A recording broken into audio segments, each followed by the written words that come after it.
Hey everybody, just going to take a quick break from the show to get you styled up with Stitch Fix. Shopping's hard. It's hard. With Stitch Fix, you get a stylist, though, who understands your style, your size, your budget, and they do all the shopping for you. Wow. This is excellent. Shopping, I'm telling you, shopping and figure out your style, it's overwhelming. Let somebody help you when it comes to getting dressed. We don't know what we're doing, so we let Stitch Fix help us out. A Stitch Fix stylist there.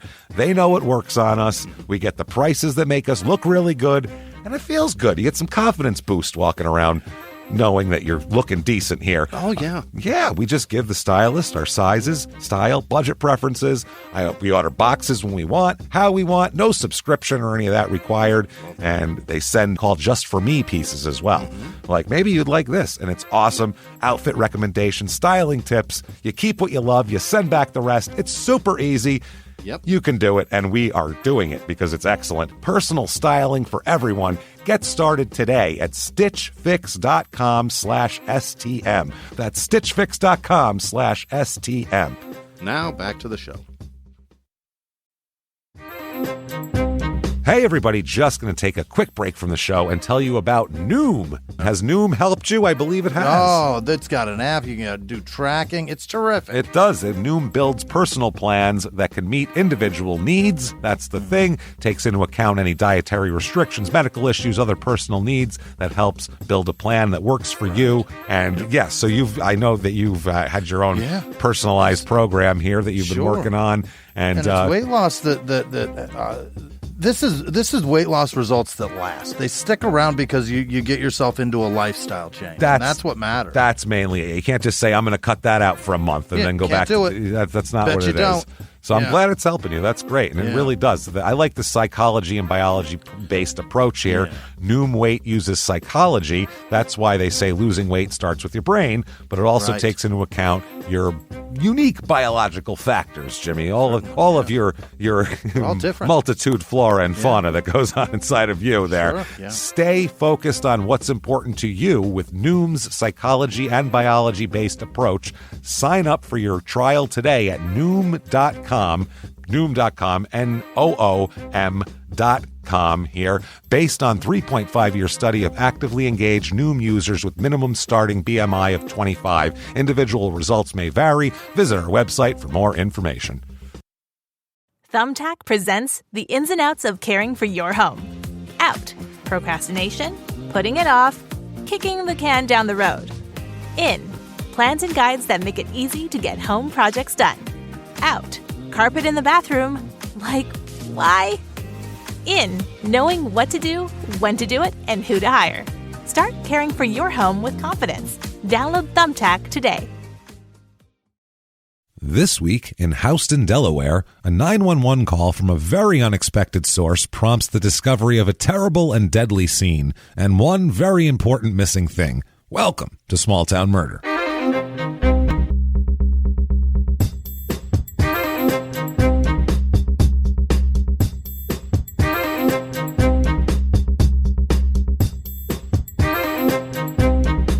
Hello, everybody, and welcome back to Small Town Murder. Yay! Yay, indeed, Jimmy. Yay, indeed. My name is James Pietragallo. I'm here with my co-host, Jimmy Whisman. Thank you, folks, so much for joining us this week. We have one of our craziest things that we have ever done this week. Yeah. This is ranking up with the Pocket Robins of the world and the things of that nature. Yeah. And a classic. This is one of those things where I don't know how this isn't like a household name, this case. It's absolutely bonkers. I can't wait to do it, and it's just crazy. But before we get into that, quickly, just want to say thank you for everything you've done for us this week, especially if you've given any reviews on Apple Podcasts. That purple icon, they help, and we don't know why. So give us 5 stars. It really helps drive us up the charts. Thank you for everybody that does that. Also, head over to shutupandgivememurder.com because this is the last week to get your tickets to the virtual live show show. It's tomorrow night. It is tomorrow night, January the 29th, and it will be available for 72 hours after, so you can do it. Get in on that. A lot of fun. We're going to have the visuals, and it's just like we're going to pretend like we're in a theater. It's as close to a real show as we can do for you. It's a real episode. This is all we got. Yeah, real case. We're going to have microphones in our hands, and you'll go, wow, are we in a theater? Or am I in my living room? Then your cat will jump on your lap, and you go, oh, okay, never mind, I'm home. That's what we want to do. These drinks are reasonably priced. Hey, look at that. ShutUpAndGiveMeMurder.com right now. Also, all sorts of merch and everything you'd want. And, you can information, find out about crime and sports, which you should be listening to if you're not. You can start this week because if you like small town murder, it's kind of what happened this week in crime and sports. So check that out. Wild case. No sports really at all, except for it's made up sports because the guy's a sport. He's a complete liar. It's hilarious and a murderer. So check that out. Catfisher. Do that. Yeah. Also, P.S. I hate this movie because I have to watch terrible things. So please help me and listen to that and share my pain. So do all of that. And of course, Patreon. Oh, are we cooking on Patreon? Damn right. Patreon.com/crime and sports. Anybody over the $5 level gets access to all the stuff, not only small town murder, but all the crime and sports extras too. Yes. And they're very rarely even sports related. It's mostly weird stuff. So that's what we do. Our past one, that we just got done with, was we had a crazy murder in Michigan for small town murder, which you do. How happy were you? It's a murder that you cheer, which is so rare, but you go, yeah, all right then. There's that, and then he asked for it. He asked for it, and then we did it literally. Then we did the death of Steve McNair over on Crime and Sports. Coming up on the future Patreons next week, we have Love After Lockup for small town murder. We are going to talk about the new season of Love After Lockup. It's my favorite show. Oh, God, do we have passion for that. And then over on Crime and Sports, we are going to talk about mafia stuff because you've asked for it. So we are going to give you all sorts of mafia stuff. Yeah. Talk about like some the real life Goodfellas kind of thing from a bunch of books that aren't Henry Hill. And it'll be a lot of fun. Patreon.com/crime and sports. Very quickly, disclaimer. Yes. Of course, this is a comedy show. Obviously, we are comedians, and there's murder. Okay, it's murder happens, and bad things are going to happen, and it's true. It is that, but we're not going to talk about a murder like it's something silly. No, we're not like, isn't it hilarious how the person was decapitated? That's not what it's about. There's a lot of crazy stuff that goes around a murder that is absolutely hilarious because the idea of, hey, let's kill people is kind of a crazy idea. So when you think about that, it's actually kind of a funny proposal. It's unless you go through with it, and then that's when it's not funny anymore. But that's the point. Right. And so that's how that works. But what we do is we go out of our way not to make fun of the victims or the victims' families because we're assholes. But we're not scumbags. And there's your deal. That's how it works there. So if that sounds good to you, we're going to have a good time. If you think true crime, I could get the words true crime out. True crime and comedy never go together at all. Maybe we're not for you. I don't know, but you should probably give it a shot. Give it a run. But, for everybody else that wants to have a good time and hang out and hear a crazy story, I think it's time to clear the lungs and shout, shut up and give me murder. Let's do this, Jimmy. Wonderful. Let's go on a trip, shall we? Let's go. We were coming from Pennsylvania last week, western Pennsylvania, as a matter of fact. So we're going to go down to the East Coast this week, and we're going to head down to Delaware. Great. It's been a while. Yeah. Delaware is one of those states where if you said to somebody, name all 50 states, they'd get to 45 and they'd start to struggle, and Delaware would be one of those ones where they're like, oh shit, yeah, Delaware. Right. That's right. There is a state over by Maryland over there. Forgot about that. It's one of those. You know, zero facts about Delaware. Nope. Admit it. Nobody does. Level with yourself. We are going to Houston, Delaware. All right. Which is spelled Houston, Delaware. H-O-U? Like Houston, Texas. Yeah. It is Houston, Delaware, but it's Houston, Delaware. Okay. Because this is one of those ones where I almost will give it to them because Houston came after Houstons, the Houstons, because like there's Houston Street in New York that's spelled in New York City that's spelled Houston, and that's been around longer than Houston's been a fucking place or Sam Houston was, you know what I mean? Right. So Whatever. It's one of those. It's a different thing, and it's named after a guy, and that's how his name is pronounced. Okay. Different Houston. So is Texas place, right? That was Sam. That Houston? was Sam Houston. It's a different statue. Is. Yeah, this is a different guy. So it's a different thing. This is Central Delaware. It's all Panhandle here. The whole thing. Whole fucking state. One Panhandle. It's like 3 counties broken down into Panhandle. It's about a half hour over to Dover if you want to get some Dover excitement. That's their capital. Yeah. Oh yeah. That's where it all goes down, Jimmy. Boy. That's where it all happens. They have the statue of Johnny Delaware out there that's beaconing to the people to come. Johnny Delaware. Out there, Johnny Delaware, Jimmy. People don't know too. They're like, is that a real guy? People are Googling Johnny Delaware as we speak, which is Johnny odd. Depp actually shortened his last name. It used to be Delaware. Well, that's what but it was. He thought it was too ethnic, so he changed it. Yeah, so it's just a statue of Jack Sparrow outside in full regalia. That's how it works now in Dover. People don't understand from the outside, but if you're from there, you get it.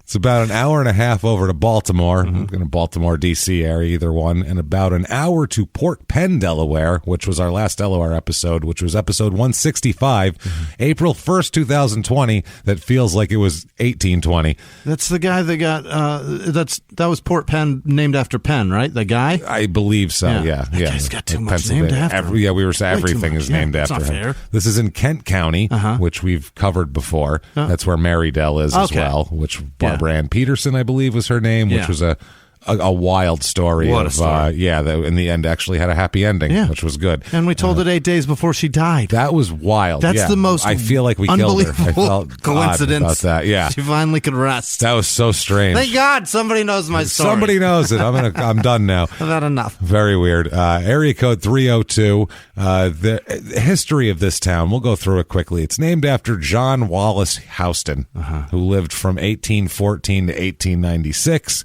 You've never heard of him? No. Nope. He's a lawyer and politician. Okay. That's it. He was a member of the Whig Party and back then, and he served as the U.S. representative from Delaware and a justice of the Delaware Superior Court, where all of our most famous people come from. Really? You can think of anyone. Just name a famous person from history. From history? Anybody. Jesus. Anybody. The Wright brothers. Julius Caesar. He was on the Delaware Superior Court. Anybody. Just pick somebody. Name him. Delaware Superior. They were just, it. All of them. It's Delaware Superior Muhammad Court. Ali, Delaware Superior Court. Clearly. It's everyone from Caesar to Ali. It's very strange. Larry Johnson. Delaware Superior Court. Grandmama, Delaware Superior Court.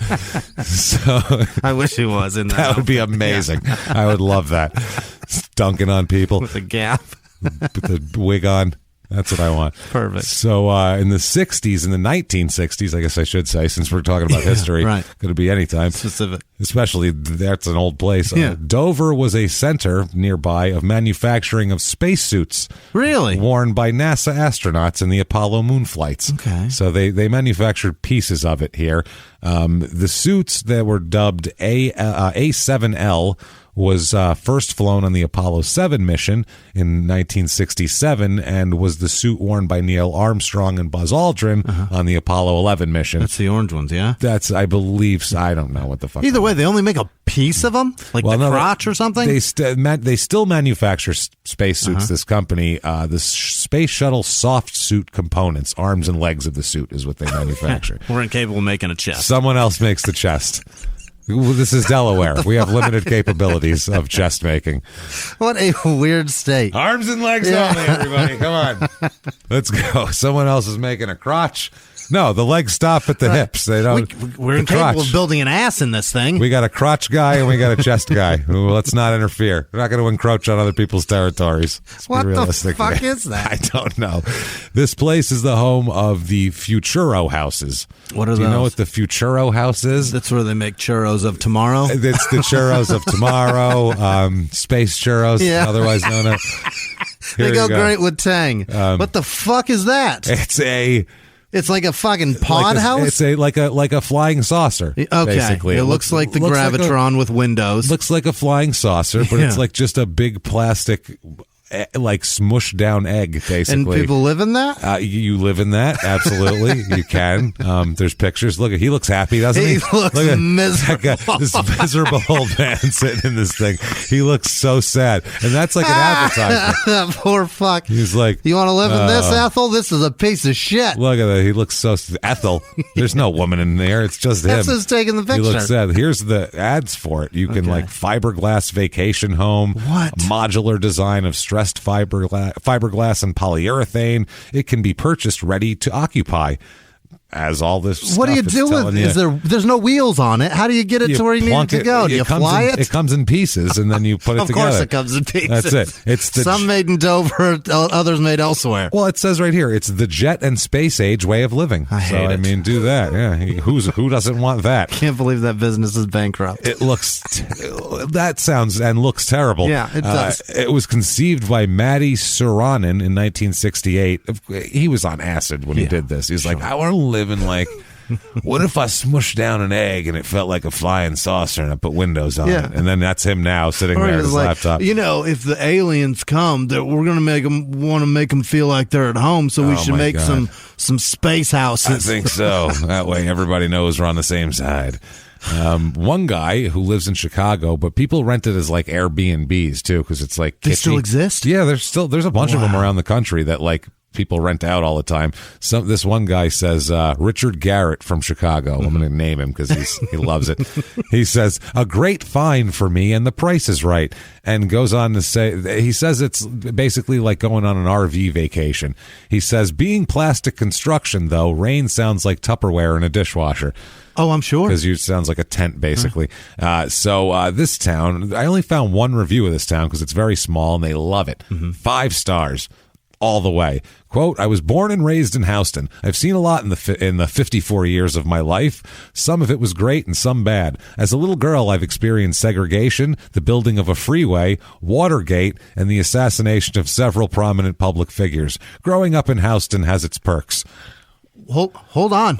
She made that sound like if you grow up in Houston, you get to see segregation and Watergate and assassinations and a freeway she throws in there. Like, those are a lot of really big things. Segregation, Watergate, assassination of public figures, segregation. These are all huge. These are all, and really bad. And a freeway. I've also seen a freeway. She said she's seen good and bad. One time I saw a cat eat some string. Like... Yeah, there's no good in that. I guess building a freeway, if they needed Depends on what side of segregation she's on. Yeah, I mean, experience sounds like she's saying it's bad, so I hope, anyway. Population of this town, 424. Okay. Excessively small. 56% female, because it's such a small sample size, sure. Who knows. A huge 55-year-old to 65-year-old population. Okay. 3 times the usual amount of people that age. Weird. They don't live past that, and they don't move here before that. I don't know what the hell's going on. Way more married people. It's like 61% married because a lot of people are older, I think is the reason. So, yeah, less kids, things like that. Race of this town, actually, different than you might think. It's almost to averages here. 67.7% white. It's normally about 62. Yeah. 15.1% black. It's normally about 61. Right. Or it's normally about 12. 3% Asian. It's normally 5. So, I mean, it's close. Not a lot of Hispanics. So 13.4% Hispanic. So that's close too. So it's almost oddly a 450 person town is almost like it's almost on par, an exact replica of the rest of the entire country mashed into one little weird town in Delaware. It's strange. 33% religious, so well under the average here.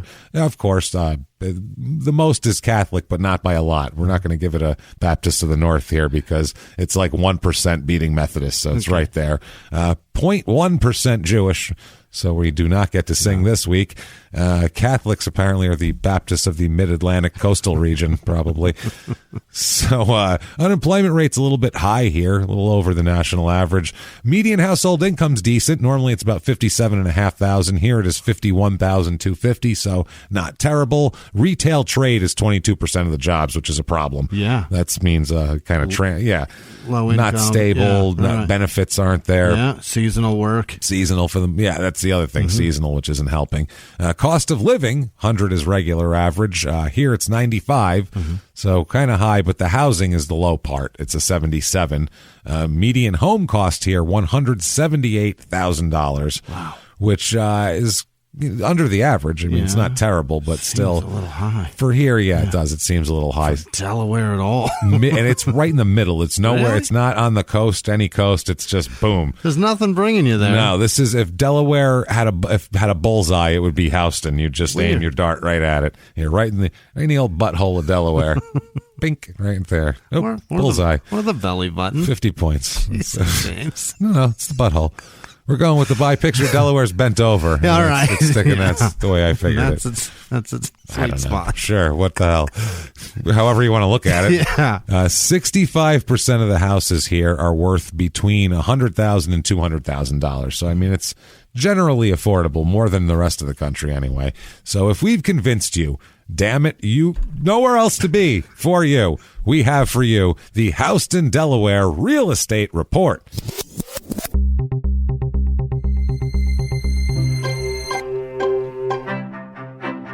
Your average 2-bedroom rental here, $840, which is well under the national average. That's super cheap. That's like a third less than the national or under the national average. I found a 3-bedroom, 1-bath, 980 square foot.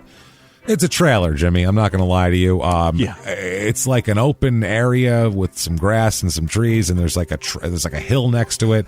There's a trailer, and then some other trailer-like structures that I don't know what the hell they are. I don't know, but it might be a park. No, it's not. No? It's not a park. I tell you that much. It looks like maybe the beginnings of a junkyard.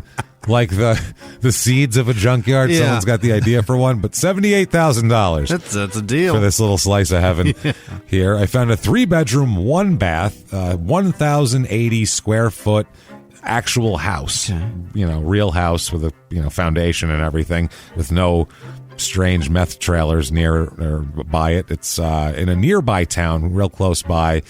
Not great, but not terrible. $180,000. Kind of 100 square feet. Kind of your average house here. And I'm going to end the music here for this one because I have a description of something. And Oh, fantastic. So here we go.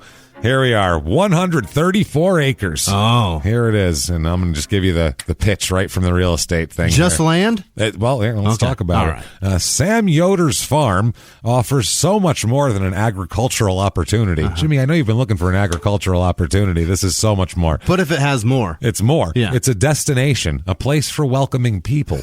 Jimmy. Enter the property down a long paved driveway that leads to ample parking and a 7,500 square foot community center with a stage, sound system, and seating for up to 700 people. This sounds like Jonestown. This sounds like you're making a fucking Jonestown. It gets worse. The center holds up to 350 people for sit-down dining, which can be catered in the full-sized commercial kitchen located in this facility. It also includes a sprinkler system and storage area for tables and chairs. This venue has hosted gospel concerts, wedding receptions, family reunions, church gatherings, and more since it was built in 2004.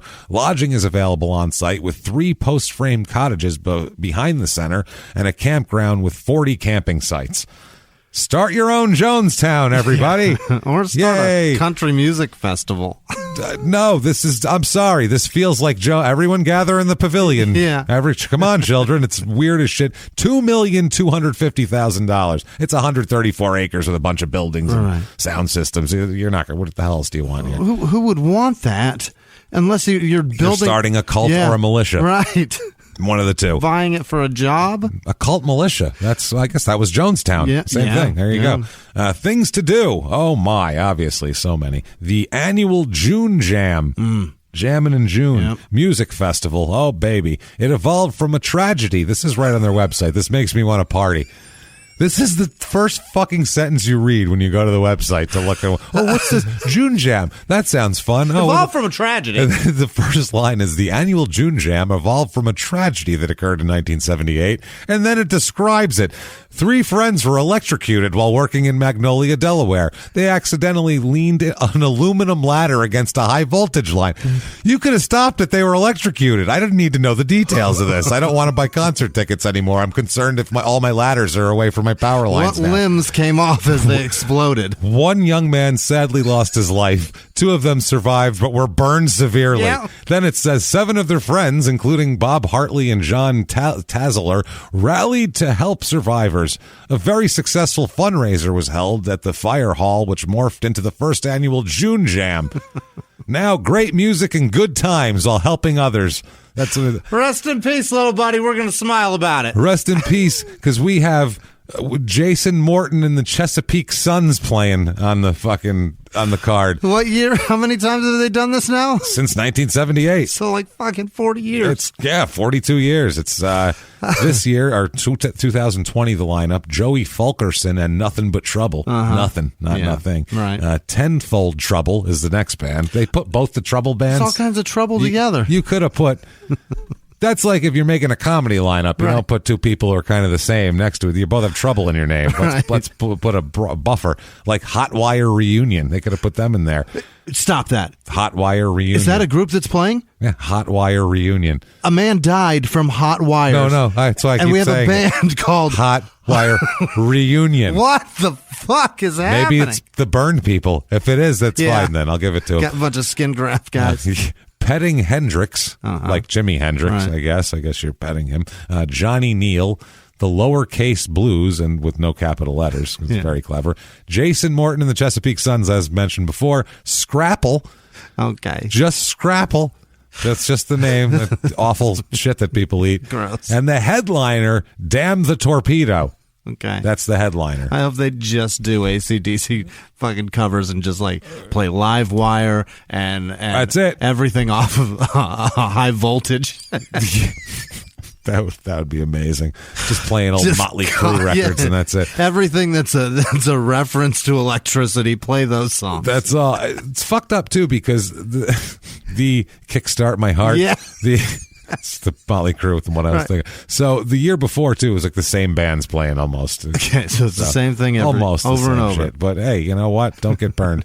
So crime rate in this town, Yeah. what we're interested in, property crime is a little bit high. It's about a third above the average of the rest of the nation. So strange for a town of 450 people, I would say. Yeah. How do you steal from someone if you They know you, them? man. Yeah. Hey, they know your name. Bob took my shit. Who Put took it back, Tommy. Who took it? Well, let's see. Let's line the whole town up, and I'll tell you. We'll get rid of the elderly and the tiny children, and then we'll, Then the we're rest down of to the about, town. I don't know, 80, 90 people. That's what I mean. 80, We'll 90 figure it people, out. and I'll take a look. We'll see. Gather everyone in the pavilion at the Sam Yoder farm, and we'll pick somebody It out. can hold you all. We'll make them drink the Kool-Aid. So it's about 1/3 high. Violent crime, murder, rape, robbery, and of course assault. The Mount Rushmore of crime, right about at average. So you're kind of your average town, like we said. It's demographically, it's broken down, except for the weird 55 to 65 giant population. Yeah. Outside of that, everything is very average in a town of small things. Like to call them baby boomers. I think so, yeah. So that said, let's talk about a murder. Great. Because it's a lot of murder and it's just a lot of weird here. So we got to get right into it. Terrific. All right, let's do it here. Let's go back. Let's go back to the 80s. What do you say, Jimmy? Me and you. I like it. We're going back to the 80s. I don't know. I don't want to go there. Take my hand, Jimmy. We're going back to the 80s. We'll be back here. Don't worry. Yeah. We'll have Hulu and shit by tonight. Don't. It's not a. I'm not crazy here. What are you talking about? I'm not out of my mind. I don't want to have a fluffy hairdo, and I don't need that. So, but we're going to go just temporarily here. We're going to go back, and we're going to talk about a couple of nice people. Great. Let's talk about some nice people. Everybody we talk about is terrible. Let's talk about nice people. There's a couple named Joseph Gibson Jr., which obviously Jr. is a red flag for us. It's a bad deal. Based on crime and sports. Could have been his dad, though. That's the thing. If you don't know, if you've never listened to Crime and Sports, somehow we've done almost 250 episodes of the show, and somehow an inordinate amount of the guys are either juniors or name their kid junior. Right. It's the strangest thing in the world. It's math. We thought it was funny the first 50 times, and now it's 250. We're like, It's oh no, downright frightening. This is getting to the point where it's mathematically, it's not just funny anymore. It's not just the sample size. It's true. Called the thing. It's playing out over time. So either the dad or the son is the fucking problem. Something is bad. He and Beverly W. Gibson, who was his wife, they are obviously a couple. They're both from the area. They married on September 12th, 1981 at the Wheatcoat United Methodist Church. Very nice. That sounds very brown. Very Wheatcoat. Yeah. No, but it sounds, those two getting married at the Wheatcoat United Methodist Church, it sounds like John Cougar Mellencamp played at the reception. He was just starting out. Yeah. And he was like, very new. I'll play at the reception, man. I can do it.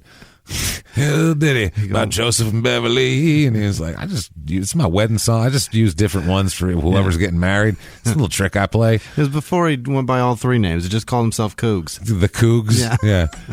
Everybody, the Cougs. First of all, I want to give a big congratulations to the new Mr. and Mrs. Gibson. We are the Cougs. Here we go. I am the Cougs. You don't need to worry about these guys. We are the Cougs, but you'll soon forget about them. Hit it. Yeah.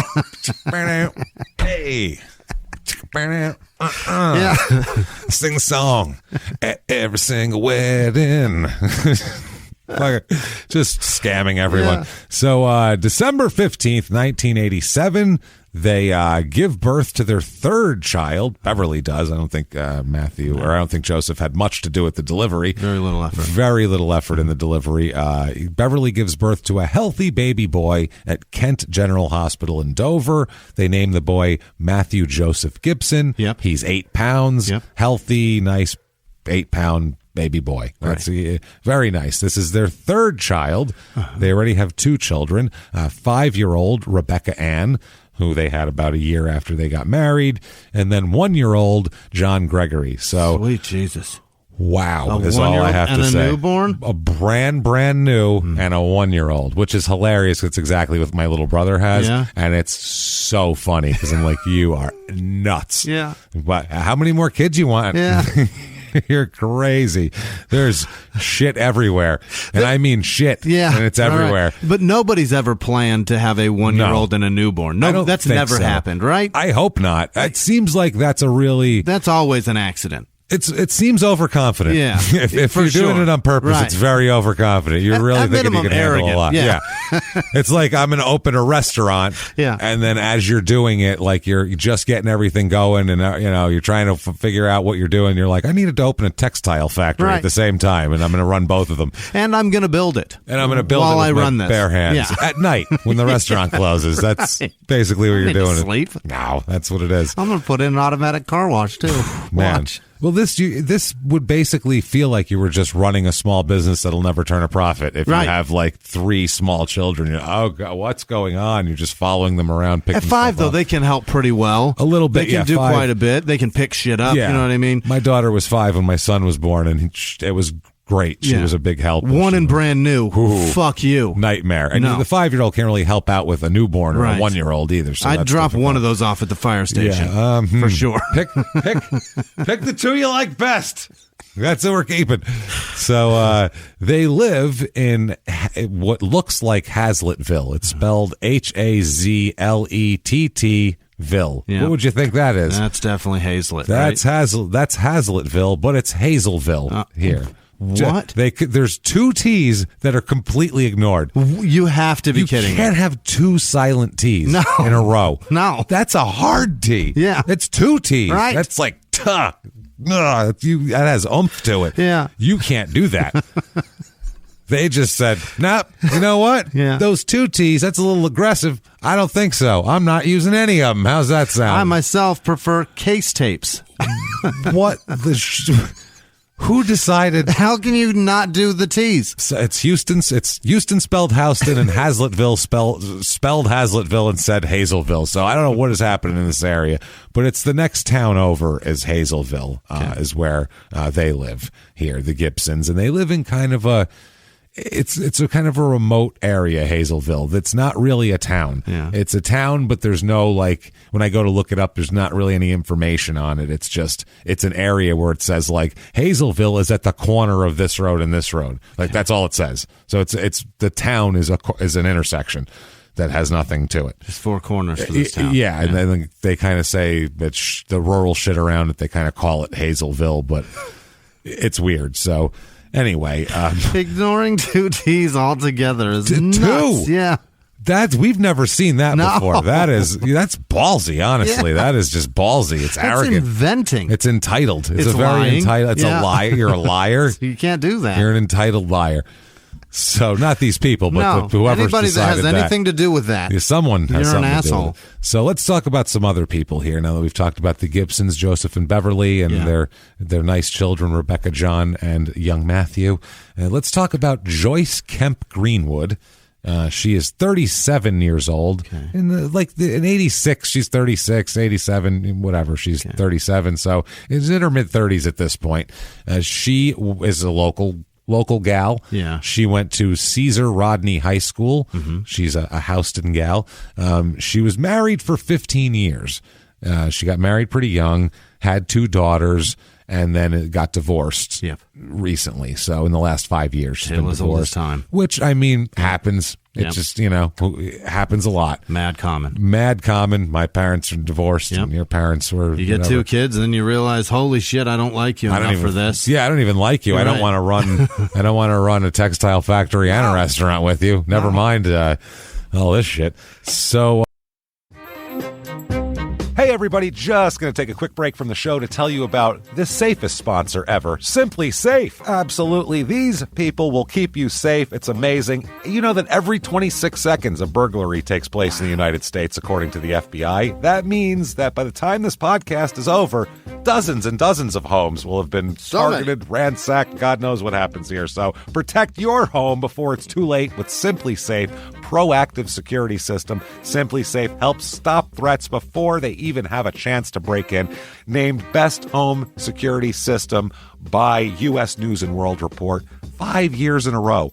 And by us for about the last 8 years as well. If you trust us, believe me, you want Simply Safe. So visit simplysafe.com/small to claim 50% off a new system with professional monitoring plan and your first month free. That's simplysafe.com/small. There's no safe like Simply Safe.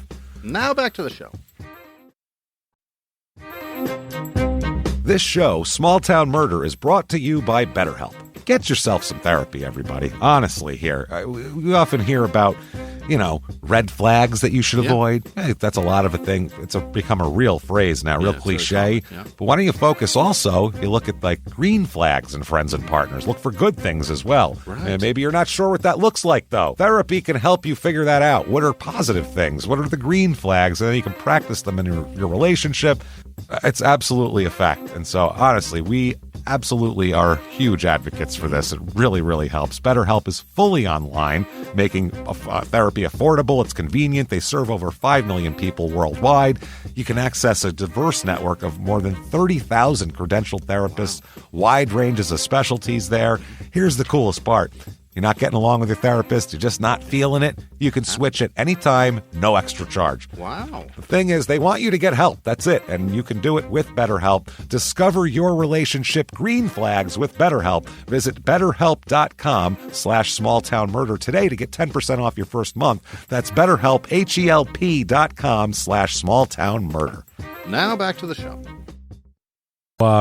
She has 2 daughters, but they don't live with her at this point in time. One is is a teenager. They're both teenagers, but one is 17, and I think they live with their dad at this point in time. So, by the way, do you remember in school when, it's kind of like a cliche where they say it's going to be on your permanent record, right? And it's a joke, and you go, yeah, right, my permanent record, great. And you laugh at that? Yeah. You remember that? Yeah. Okay. In elementary school, Joyce, we're talking in the mid-'60s, when she's a child, somebody wrote something down about her, and now we're talking about it. Almost 60 years later. More than permanent record. It's permanent. Yeah. They mean permanent record. Apparently, when she was in the 6th grade, I'm not shitting you, when she was in the 6th grade, there's a report that says that she was a tattler. I shit you not, Jimmy. Okay. Permanent record, kids. Yeah. If you're listening and you're a child, I don't know, your parents, you should probably get them and figure out what's going on, but with why you're listening to us. But otherwise, if you're a sane and you're just a little too mature for whatever, permanent, they mean permanent. They're not fucking around. There's going to be two idiots like us saying in 6th grade you were a tattler. 12 years old, they labeled her a snitch. Stuck around. A tattler. Yeah. And a constant fighter. Oh. And a tattler. So she'll fight with you and then tattle about it, apparently. So, very pleasant young lady, it sounds like, at 12. Sounds like her teacher didn't like her very much. Right. This little shit. She's always fighting and tattling. I don't like her. She's got a mouth on her, it seems like. They'd go in the teacher's lounge and smoke and drink coffee and talk shit about her. Kid, yeah. Talk about what a dick she was back Joyce. then. So, Joyce, so watch out for your permanent records. Tattler, constant fighter. But we don't know about her now. Yeah. Obviously. You change from 12 usually. A little bit. So then there's, by the way, here she is if you'd like to see her there. Okay. That's our snitch, huh? Yeah, she looks like Olivia Newton-John at the end of Grease. Well, her hair is black though. She's got she's got a helmet of hair. Yeah. It looks like it's That's bulletproof. a lot of hair. It's bulletproof. My Christ. August 18th, 1986, she meets another man. Okay. She meets another man and it's serious. Richard W. Lynch Jr. Okay. Well, actually, he goes by Dickie Lynch. That's literally what he goes by. Lynch. Shit you not. Dickie Lynch. Now, Dickie Lynch is about 26. Dickie Lynch is 10 years, 3 months younger than her. Okay. So, yeah, he likes a little bit of an older lady. It's all good. In your 20s. Here is Dickie Lynch. Holy shit, he looks 44. Well, that's the reaction. He looks like... He looks horrified. He looks like somebody that Manson would have rejected from the gang. Where he's like, we can't have him around. He's going to be freaking people out, man. He also looks... That's not going to attract people. That's going to repel them. I'm trying to bring people into the cult. That picture looks like he can't believe that technology exists. Yeah. He looks like they're going to capture my soul. That's what it looks like. They're capturing my soul. Stop Look it. at that face. Oh, Why man. is it so bright? Why I gotta live inside a little tiny thing now? So now I'm just inside there? I live in there now. Now, Richard Lynch, local guy again. Yeah. He's the son of Richard William Sr., so he's Richard William Jr., obviously. Oh, God. Dick Billy Lynch? That's brutal. Dickie Billy Lynch over here, Jr. My. Dick Bill Jr. That's no good. Dick Bill. Old Dick Bill. Old Dickie Bill. Dick Bill. How's it going, Dick Bill?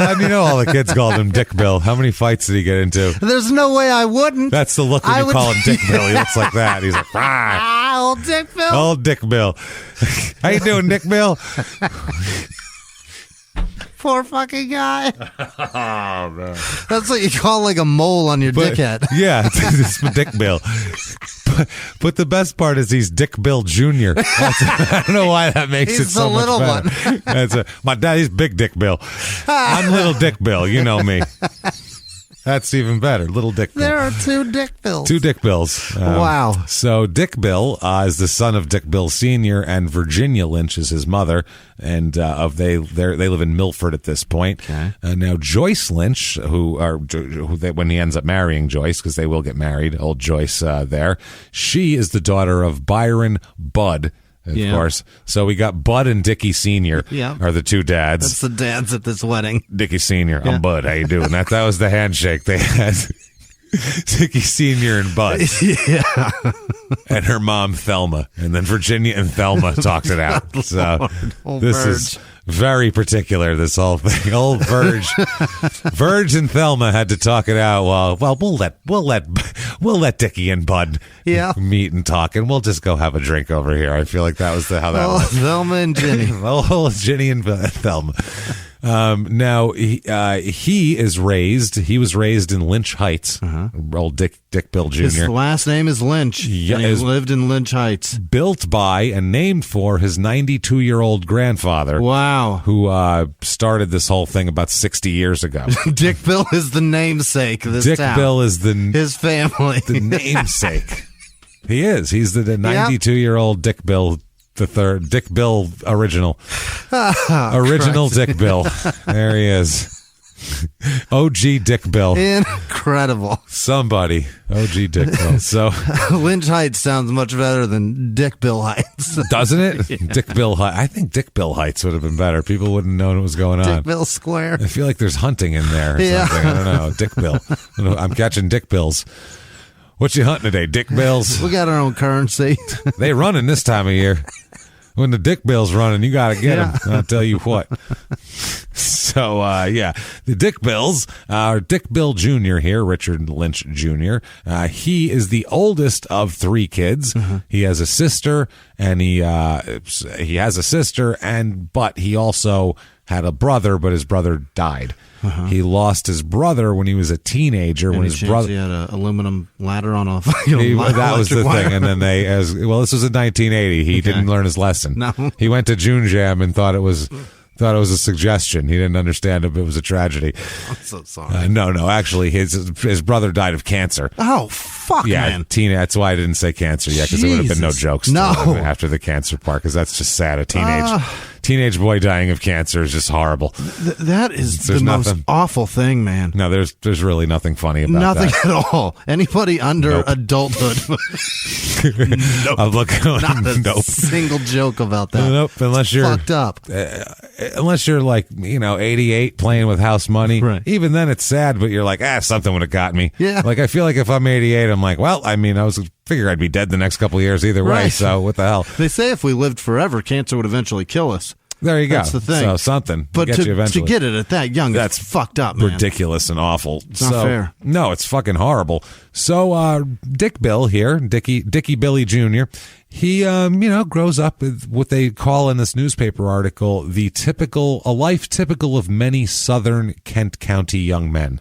What does that mean? From respected families. Oh. His family's got dough. Really? Yeah, he's not trash, this guy. Dick Bills are killing it. The Dick Bills, they built a whole neighborhood. It's named after them. Wow. They own a whole bunch of property. Awesome. They're like a respected hillbilly enclave here. Yeah. This is no joke, Jimmy. They're top hillbillies. A lot of petty blue in that house. Oh, yeah, absolutely. I was joking on that one. That was funny. So he graduated from Milford High School in 1979, worked a bunch of jobs here, in his early 20s. He doesn't really have the drive I feel his grandfather probably had. Mm-hmm. By this age, his grandfather was building a community named after him, and he is just kind of floating from job to job, fucking around. But also it's a different time. We're talking in the 80s. Mm-hmm.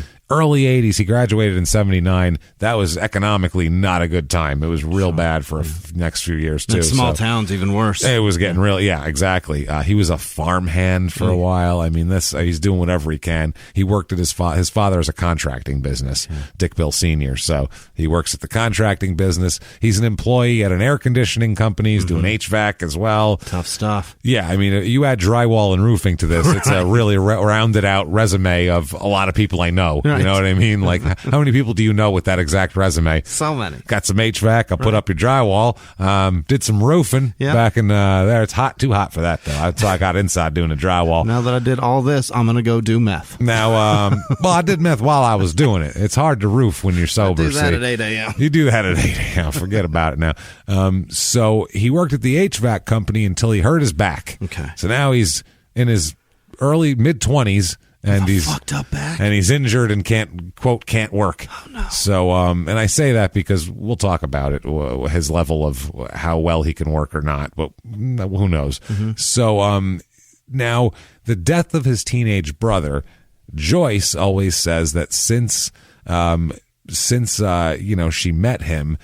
This is what she says, that the death of his brother made him really want a baby to carry on his father's name. Really? Because they're a prominent family, and you got the Dickie Billy granddaddy that the town's named after, and his dad's a prominent guy, and now his brother died, so he's the only one who can carry on the name. Sure. So he wants a son.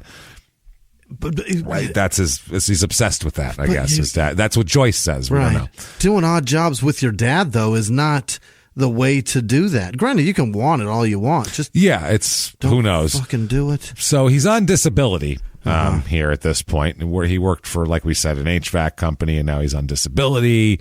And he and Joyce get together at 86, and by 87, they're both unemployed. Yep. Both trying to do a disability.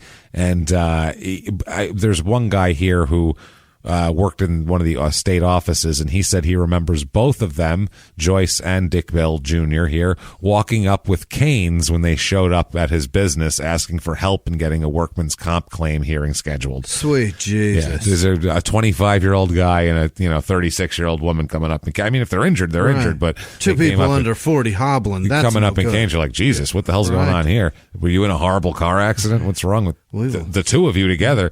So Lori Richardson, who is his sister, she said that he worked also for the Baltimore Air Coil Company near Milford. That sounds exciting. Mm-hmm. That sounds like there's a lot of sparks flying around. That's HVAC stuff. The air coil. Yeah. I think it's the coil.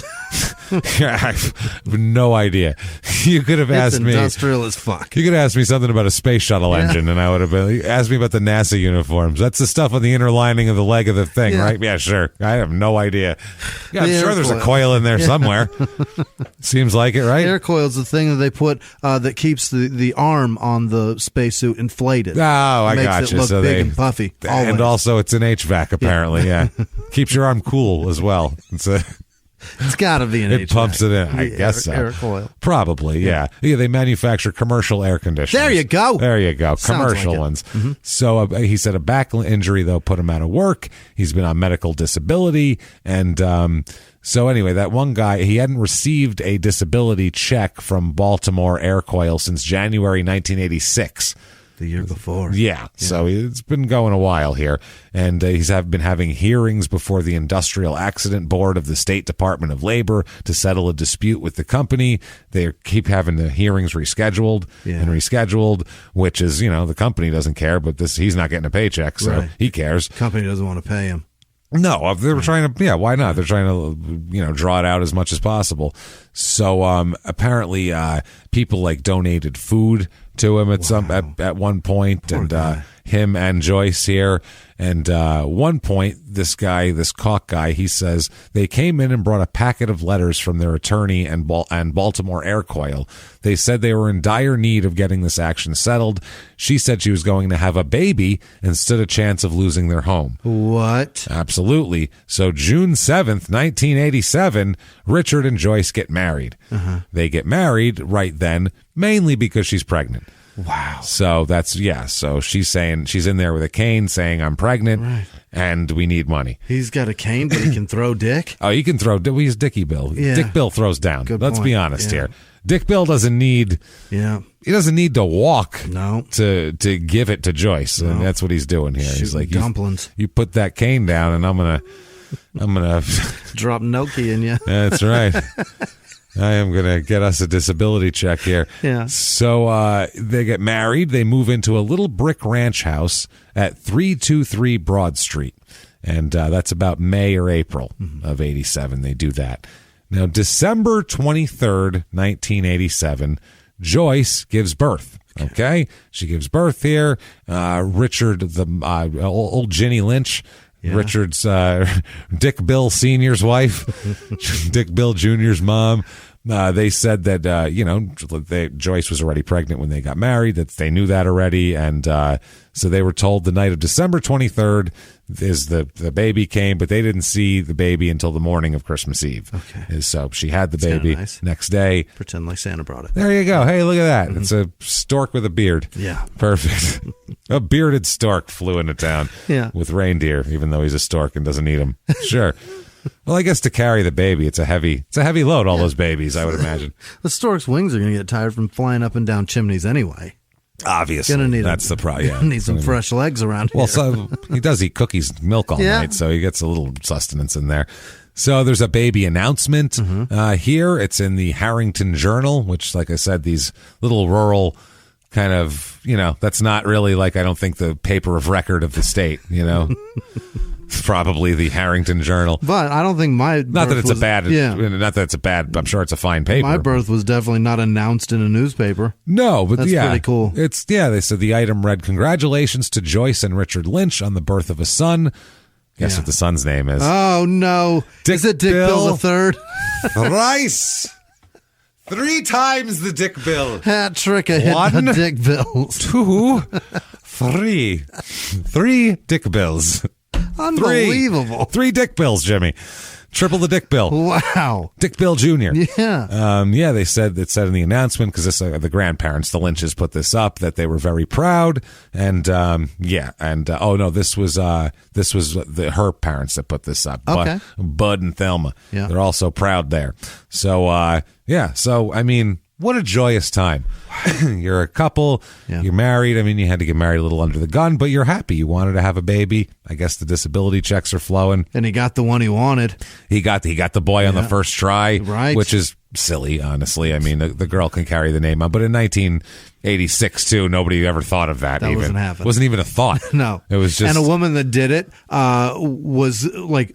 People hated her. Yeah. They're like, who the fuck she thinks she is? Jesus Christ. Her poor husband. Look at her with her pants. Must be a pain in the ass with her pants. Look at her wearing pants. What are those flats? Who's this bitch? Jesus Christ. What a pain in the ass. She got I swear to God. Shit too. She don't know how to cook. I swear, I could see it. I look at her pants and I could see that she just don't know how to put a decent meal together. She comes home and has the audacity to ask what's for dinner. I know it. I know what she does. I tell you what. She comes in and sits her ass down. I'm mad. And those fucking jeans. I'm mad. I'm mad about them pants. Everything I keep saying makes my blood boil more and more. That's what it feels like. So Christmas Eve comes around. Yeah. It's December 24th, 1987. A glorious time. I think I got Nintendo that year for Christmas, I want to say. I was very 6. little. I would have no idea. I was little, but I think the Nintendo was a big one. I think it was 87 that I got Was Nintendo. it that year? Yeah, because it was out for like 3 years, of course, or 2 years or something. It wasn't brand new, but I kids like us didn't get the brand new thing. We weren't getting it right on the cutting edge. I had Atari until I was 12. That's what I mean. I had up until that point it was Atari, and I was like, oh, Nintendo. Well, other kids were already playing Nintendo, but if we were little kids now, we would have definitely not got PS5 for Christmas. No. It would have been like, here's an Xbox 360. That's like the four fucking Xboxes ago. Yeah, it's great. The games are cheaper. Here you go. In 6th grade, at the end of the year, they let us bring in like our game systems and have like just a free day. Awesome. And all the kids brought their fucking Super Nintendos, and I just sat there going, "What is that?" Whoa, cool. Hey, who wants to play Coleco with me? I got anybody into Space Invaders? Come on over. There's a game where I got to get a dot past these other dots. It's pretty cool. Who wants to play? Yeah, no, take the controller and turn that dial. They're like, what the fucking dial? So no Why is good. there a wheel on there? What is that? What is happening? So 5:30 a.m. on Christmas Eve, 2 hours. Let's here 5:30 a.m. So that's very early in the morning. Christmas Eve. That's when the kids aren't even up yet. There, 5-year-old Rebecca. Of the Gibsons, the first couple we talked about, the oldest of the Gibson clan of their 3 children, she wakes up and she wanders through her house, so she's doing that. While that's happening, Richard Lynch, Dickie Bill Jr., is calling his dad over in Houston. He's calling his dad, telling his dad that Joyce gave birth to a son, and that's when his dad calls the paper and all that kind of shit. So he said, hey, Dad, I'm a father. You're a grandfather. Very excited and everything like that. So 7:30 a.m., though, 7:30 a.m., little Rebecca Ann Gibson at 5 years old is wandering around her house. Also awake is her 1-year-old brother, John Gregory here. He's wandering around, too, or at least in his crib doing his thing. Now, Rebecca walking around, she's looking for her parents, obviously, as every 5-year-old does when they wake up, because they want things. Right. I'm hungry and shit, and I want stuff. I'm also scared, and I just need to see adults. Yeah, I need to see adults and make sure they're there and then tell them to get things for me. That's what I need. So she's looking for that. She finds her dad, Joseph Gibson Jr. Unfortunately, she finds him in a bad place, as we'll talk about. She finds him in the doorway, in the front doorway of the house, with a gunshot wound to the back and bleeding all over the place. 5-year-old found that. 5-year-old finds her dad. Does not wake up, obviously. She tries to wake him up, doesn't wake up. She can't find her mom at all. Oh, no. She's looking all over the house, can't find her mom. All she can find is dad and her 1-year-old brother in the crib. So can't find anybody else. So she ends up on the phone with 911. Great. 5-year-old Rebecca. Good for her. Now, you wonder how the shit did she know to do that. Well, she didn't know to do that. Well, she just called a number and started talking to somebody. And they told her to call 911? No, she woke up. She found, her dad's face down too with the gunshot wounds. So that must have been traumatic shit. Couldn't wake him. Like I said, she just tried to make a call, basically. And punched a bunch of numbers. She just dialed a number. She dialed the wrong number. I think she maybe tried to dial like one of her grandmother's, a number that she might have thought she knew and didn't get it. Because back then you used to have to remember phone numbers. How weird You was didn't just press a button. Right. Even at 5, you knew a couple of people's phone numbers. Yeah. And but she screwed it up and called somebody else. And some woman on the other end, she started telling her what happened. A 5-year-old said, I woke up and my daddy, there's blood everywhere and I can't find my mommy. And like, this sounds horrific. Right. Now, the woman doesn't know if this is serious or something. It sounds creepy as shit. How creepy is that? A baby voice calling you. Imagine 7:30 a.m. Christmas Eve. You get a baby voice saying, I found my bloody dad and I can't find my mommy. Help me. You'd be like, what the holy shit. This better be a nightmare. That's a way that you, James, cannot mind your own fucking business. business. I'd be like, Christ. Oh, this is, I gotta help this baby now. There's something to do now. Damn it, I gotta help her. Calm down, baby. Yeah. All right, baby, relax. Listen. I'm going to tell you this once, baby. Life's not easy. Right. You're learning this now. Usually it takes longer. No, but I mean, honestly, how horrible would that be to get that call? You want to make this kid feel better. You don't know what's going on. You don't know if it's a prank. You don't know what's going on. So what she does is she ends up, whether she calls 911 and gets them to get a hold of this kid, or if she tells the kid to hang up and dial these numbers and whatever. Yeah. But eventually the kid gets on the line with 911. Wow. Which is amazing. And basically describes what's happening, describes what she sees. The police realize they think it's a serious call. This does not sound, like a prank anymore. So basically they have to keep her on the phone because she doesn't know her address because she's 5. She doesn't know where the hell she is. Yeah. And this isn't like now where they know exactly where you are and however long. A lot of this technology would have helped a lot in this case. So they end up keeping her on the phone till they can track where the call is coming to, and eventually they find the Gibson trailer. Wow. Yeah, they get to the Gibson trailer. That's unbelievable technology for the 80s. Yeah, they had to trace it like that, but they had to keep her on the line and maybe she's here, and they ended up finally tracing this whole thing, which is incredible, honestly. The tape, the 911 tape, by the way, is got to be horrific. I don't want to hear that. Oh, no, I don't want to hear it either. It's, I don't know why anyone would want to hear that. That sounds... 911 tapes are the worst. They're the worst. But a child describing... Nope. Not doing it. I'd like to sleep for the next 6 months. I'd rather do my best to make cancer jokes. Or try to not. Either one, but... Do you know what I mean? Like, I don't want anything to do with that. No, thank you. It's fucking horrific, man. So the police arrive... And they find quite the scene. Yeah. First of all, they discover, before they get in the house, they discover Mom. They find Mom. Oh, no. Mom didn't take off. She's in the house, too? No, she's outside. She's in her nightgown, slumped over in the car, gunshot wound to the back and another to the buttock area. Wow. And Dad has a gunshot wound to the back. 357. They're thinking that large caliber of that nature. 357, 44. It's big holes. Something that leaves a giant exit wound and not good shit at all. So she's in the car, slumped over. She's in the car in her nightgown with a gunshot in the back and in the ass. So she tried to make a run for it. Is what it seems like. That's unbelievable. Which is crazy. And he was basically face down with his face heading toward the front door. So he was heading out the front door as well. So something was happening. I don't know if whatever was going on, she tried to run away and they were chasing and he was chasing after as well. I don't know if he got shot and only made it that far or whatever the hell the deal is. But the Rebecca, 5-year-old Rebecca, 100% unhurt, fine. And the babies. Not a scratch on her. John, 1 year old, completely unhurt. Yeah. Not a scratch on him. Matthew's missing, though. He's not there at all. Get out. They do not find the baby. The brand new newborn baby is completely gone. That's horrifying. So, yeah, this is the scene they walk in on. Little girl walking around, dad's blood on her. Yeah. Crying. And 1-year-old in the crib. 1-year-old in the crib crying. Probably. No brand new baby. Full diaper and everything. Yeah. Missing brand new baby. Mom, 2 gunshot wounds in the car, slumped over. Dad, 357 in the back. Oh, boy. This is his Christmas Eve. Mm-hmm. Merry Christmas, everybody. How'd you like to walk in on that and then go home to your family after that for Christmas? Like, yay, this is awful. Whew, man. So now the police, obviously, investigators are like, wow, this is this horrible thing that could happen. And they say it's actually, at the time, very rare.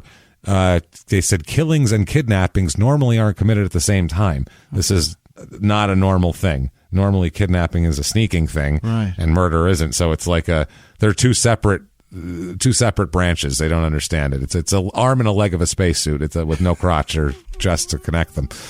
It's very strange. They put everything in terms of spacesuits here. It's a very odd place. I don't understand it. So the police officer here. What is his name here? Charles D. Flagg. He's resident agent in charge of the Wilmington FBI office. So he's not a police officer. Big deal. He knows his shit. He said, quote, kidnapping is one kind of crime and homicide is another. Yes. Like I said, the arms and the legs. And but a police superintendent said investigators have established no motive for the killings other than apparently obtaining the baby. Right. That's the only thing they can tell. Is they don't know what happened. I mean, the baby could be in a bush somewhere. They have no idea, but there's no there's no blood in the crib or anything in the bassinet, none of that shit. So they said there's a lot easier ways to get a baby than murdering the parents. Yeah. Which seems like it. And more fun ways. Yeah. Fuck. Well, yeah, that's no shit. So all the wild rumors, I mean, this is a small town. So this scene does not seem like something, they've never seen this before. So they're saying, were they involved in some drug dealing? Because this looks like a hit situation. Surely some devil worship came up too. What were they into literally? Yeah. But they're like church people and all this shit. So they're not into drugs. They don't do anything. They have 3 little kids. That's all they do is sit in the trailer with their kids and go to church and shit, and work. They're not really crazy people here. They're, they were saying maybe Beverly had the baby, but maybe she was a surrogate for someone else, but she wouldn't give up the kid, so they came to kill everybody. Oh my God. These are the rumors. There is they are going far. Oh, God. There's a couple of mini marts in these areas where people just gather and gossip, and we'll talk about that in a little while. It's ridiculous. They're saying, did they steal the baby so they could sell him on the black market because he's brand new and he's like a baby? Are they going to sell him? Those are the ones that are worth the most. They're brand new. Yeah. They still smell something, Right. They still smell like just baby. You can smell it on them. It's like puppy breath. Yeah. Oh, let's smell that baby. Come on. Hasn't even worn off yet. That's a fresh baby. Still smells like fresh. Is that a fresh baby? Right. You can smell them and find out. That's what quote-unquote baby fresh smells like. Yeah. That's it. They're making a drug deal. Right. I don't know. Smell them and find out. How pure is it? How pure is he? Well, have a sniff. Have a sniff at him. That's pure baby. That's 100% pure baby. So horrible, though. There's a kidnapped baby when we don't know what the baby could be anywhere. Right. Baby could be in a dumpster somewhere. We have no clue. That's obviously the worst case scenario. There. Sorry about that. Somebody could have flushed him. Who knows? You don't know. That's what I mean. That's where my mind goes. After 207 episodes before this, who knows? Anything is possible. So they're doing this investigation. By early January, they have no fucking clues whatsoever. They have no idea. We're talking a week and a half go by. 2 dead people in their home, kidnapped 1-year-old. Fresh baby, big shrug. Wow. Not a clue, disappeared into thin air. So they have to get creative, and they do. Now, I can't stress enough how much less technology there was in the 80s. Yeah. I mean, it wasn't like the 20s or something, but Computer technology was much different. It was weak. It was barely. It was laughable. We call that technology. That's what I mean. So, like nowadays, let's say if someone has a house phone, you could probably, I assume, the phone company could scan and find everybody that's called that phone and do relatively short, probably a couple of keystrokes. Right. They could bring up records. And there's everything. A printout of it very quickly. Yeah. Back then, no. Local calls weren't registered like that. In a lot of places like that, local calls are registered as local calls. That's all it'll say. So you can't, it's hard to trace them. You have to go in, and it was hard. So basically, Diamond State Telephone Company computers scanned 410 million phone calls to come up with a clue, to come up with one clue. Delaware State Police got the assistance of the phone company, and they said they were grasping for straws. They didn't think this was anything that would possibly work, but they had no other ideas. It was either that or go, well, fuck it. I don't know. I guess that's it. Wait till it turns up. What are they saying down at the mini mart? Underworld vendetta, I suppose. All right, then. What the hell? So they're looking for something. It's either that or listen to them, that the guy that had to buy a newspaper today, and spout off his theory. What do you think, George? I mean, that's all it is. They asked the phone company to run a check on toll telephone calls, first of all, made after December 1st, to and from the home of Joseph R. and Beverly Gibson. So they're like, let's do that. Calls that needed to be paid. Yeah, like a payphone, something like a long distance payphone. A broader search included telephone calls to other family members, and they turned up a call from a certain person here. They turned up a call from Dick Bill's house, the Lynch residence in Houston, to Joseph R. Gibson Sr. Okay. Not them, Joseph Gibson's father. Okay, so Joe Gibson's a junior too. He's a junior too. We're dealing with double juniors here. So junior, though, they did. This Lynch, they didn't call him the father. There's a call there, which makes no sense. Okay, so they, according to the police here, there was a call to Gibson Sr. asking for directions to Gibson Jr.'s mobile home. Weird. Yeah, Gibson and Beverly's house here, because they said the baby was born and they wanted to contact the mother and come and bring him a gift. Okay. Because, they're friends of theirs or whatever. So both had a 398 exchange there for Harrington, Houston, and the Gibsons had a 492 Hartley exchange. They're both within Kent County, but it's a toll call still. So that's how they found it. If that had not been the case, the phone company wouldn't have been able to find the call, because it would have just been a local call, and that's all there is to it. Wow. So they said they were very, very fortunate to at least have this strand of something to connect to somebody that they didn't know who they were. They're like, otherwise everybody else was like identified. We know these people. We know these people. Who the fuck are those people? They don't know the Lynches. What's going on here? So the state police request wasn't routine either. The phone company said, we try to cooperate with law enforcement, and this was definitely an extraordinary situation. The costs and everything were, I guess, extremely, this was expensive. Yeah, somebody had to sit around for hours. Not like a team of people. This was like a shitload of people on a bunch of computers. This was not like one guy with a few keystrokes, like on his phone, finding out something. Yeah, I'll just send you the PDF. You just download it. Like, this is like a shitload of people trying to find it. Like, it's crazy. This looks like War Games with Matthew Broderick. Right. Like I picture just like TV screens on the wall. Wall of screens. The whole thing. So police would like to talk to Dick, Bill, and Joyce and find out what the hell they were doing calling them, because this is the only thread they have. So January 7th, 1988, detectives come to the Lynch house to ask a few questions, and they do. They get there, they talk with Joyce Lynch, and they notice that she has an infant son, also about the same age as, less than a month old, about the same, give or take, the same age as Matthew that's missing. So obviously that's a suspicious thing that they're like, whoa, here, hold on a second. So they said Joyce was very cordial, invited them in. They saw the baby. They saw baby toys all over the place, a house with a baby, it looked like. She told them about the baby. Yeah, we just had the baby, and that he's got dark hair like my husband, and blah, blah, blah, and everything like that. She said the child wasn't delivered in a hospital. They delivered at home by a midwife the night before. Okay. That's what she tells the police. Hey, everybody, just going to take a quick break from the show and tell you all sorts of good stuff about Chime. That's what I'm talking about. There's so many extra fees you have to pay in life. Everything. You go to the airline, there's an extra ticket on that. There's extra fee on every fees and fees, hotels, fees, all this type of stuff. We're trying to make progress, and the next thing you know, here comes another fee coming at you, and it's more money than you expected, and your whole math is thrown off, and it's awful. Learn more at chime.com/smalltownmurder.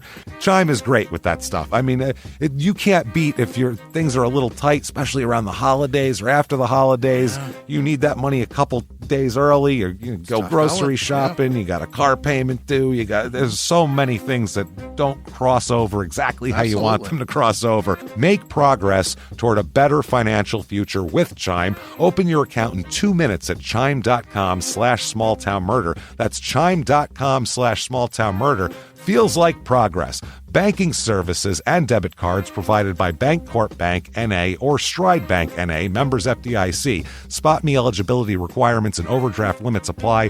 Boosts are available to eligible Chime members enrolled in Spot Me and are subject to monthly limits. Timing depends on submission of payment file. Fees apply at out-of-network ATMs. And now back to the show. Hey everybody, just going to take a quick break from the show to tell you about a healthy, delicious item, Hero Bread. And we're both trying to get healthier this new year.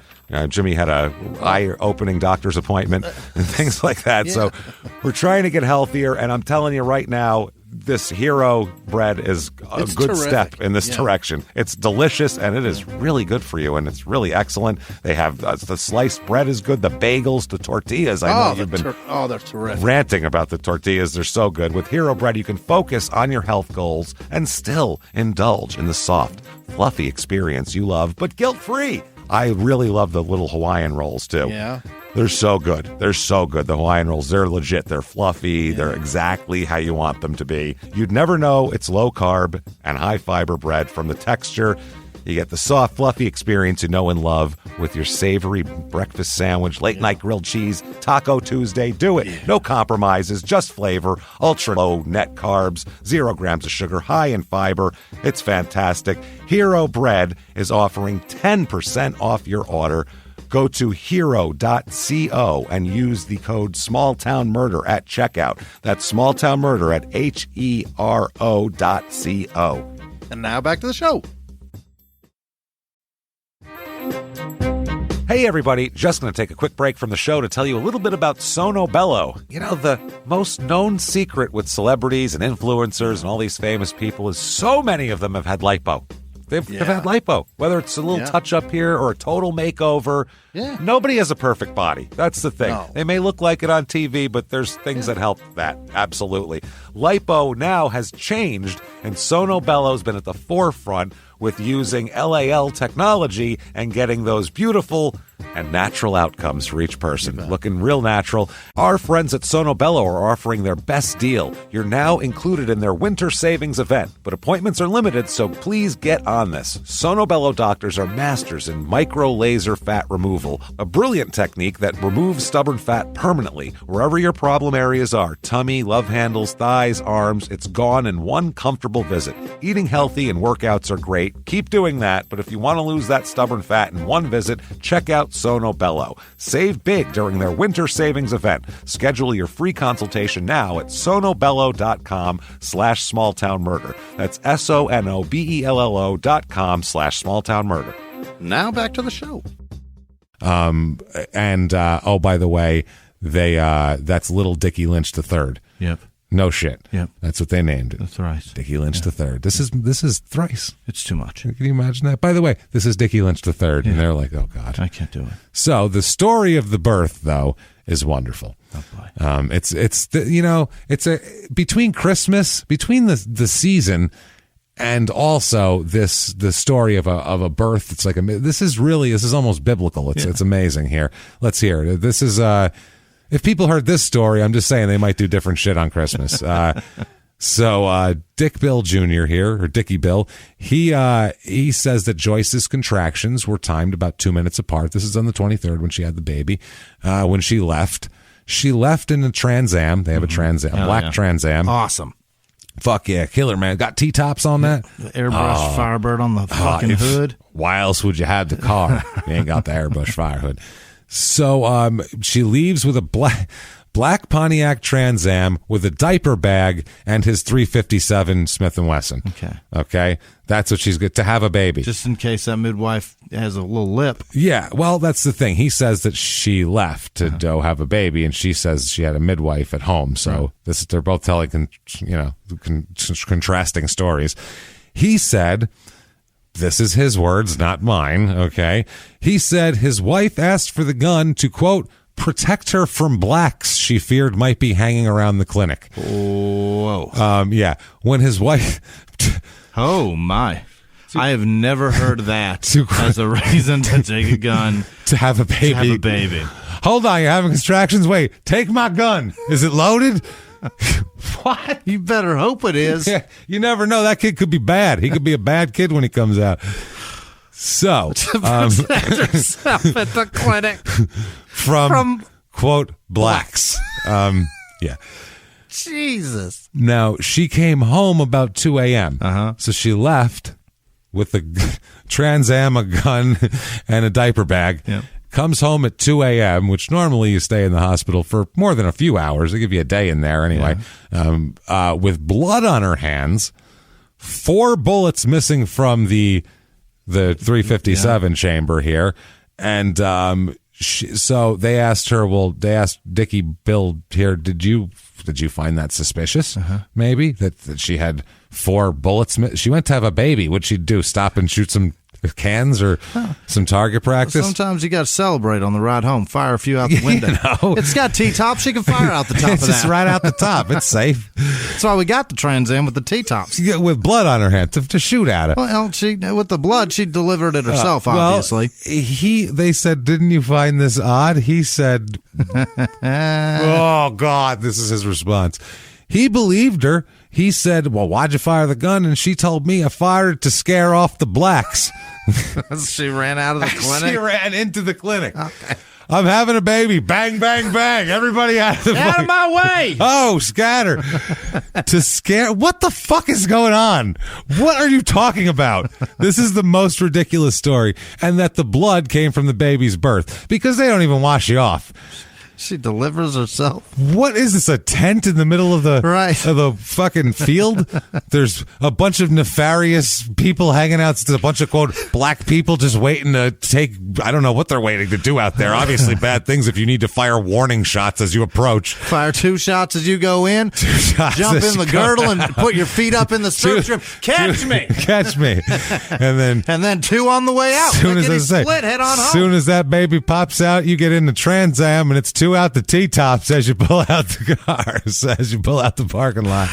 That's what the T and T-top stands for. It's 2. It's 2. Bang, bang, bitches. 2 out the top. That's what he believed. Yeah. I just figured she's scaring off the blacks as she entered the clinic. So that's what the baby. That is a hasty-ass birth. Catch me. This might be the worst story anyone's ever had. Okay? Anyway, when they're talking to her they're suspicious of the baby. And she says, no, this is my baby, black hair, just like my husband, blah, blah, blah. So they go, all right, well, we'll be back. Yeah. That's cool. So they go, they left to basically check her story out. While they did that, they had some investigators watch the house to make sure they didn't, go to Mexico or South America or something. So they end up checking around. Her story doesn't quite check out. No. There's nobody. They can't find anybody that delivered this baby. There's not a lot going on here that's difficult. So they return to Houston and tell Joyce Lynch there that, can you guys come down to the police station? We got to sort some stuff out and, do some paperwork and bring the baby with you, please. And, sure. Don't leave him alone here. It's bad. Right. So they get down there and, so they said, quote, it's bittersweet. We got the baby apparently in good health and unharmed. At the same time are 2 young people, good and straight people who are dead. Yeah. Good and straight. What does that mean? I don't know. I'm not sure, but his last name is Flagg, which is hilarious that he put that. Couple of breeders. They're breeders. They're good. It's not fair. Now, Joyce says, no, this is my baby. It was born here. I was pregnant. There's a birth announcement. It was born at my home. I had a midwife and the whole thing. But investigators matched the footprints to Little Dick Bill III. Remember when they did that? With Matthew. Gibson. So they're like, well, that's funny. Why do the footprints match? It's kind of like fingerprints. It's pretty similar there.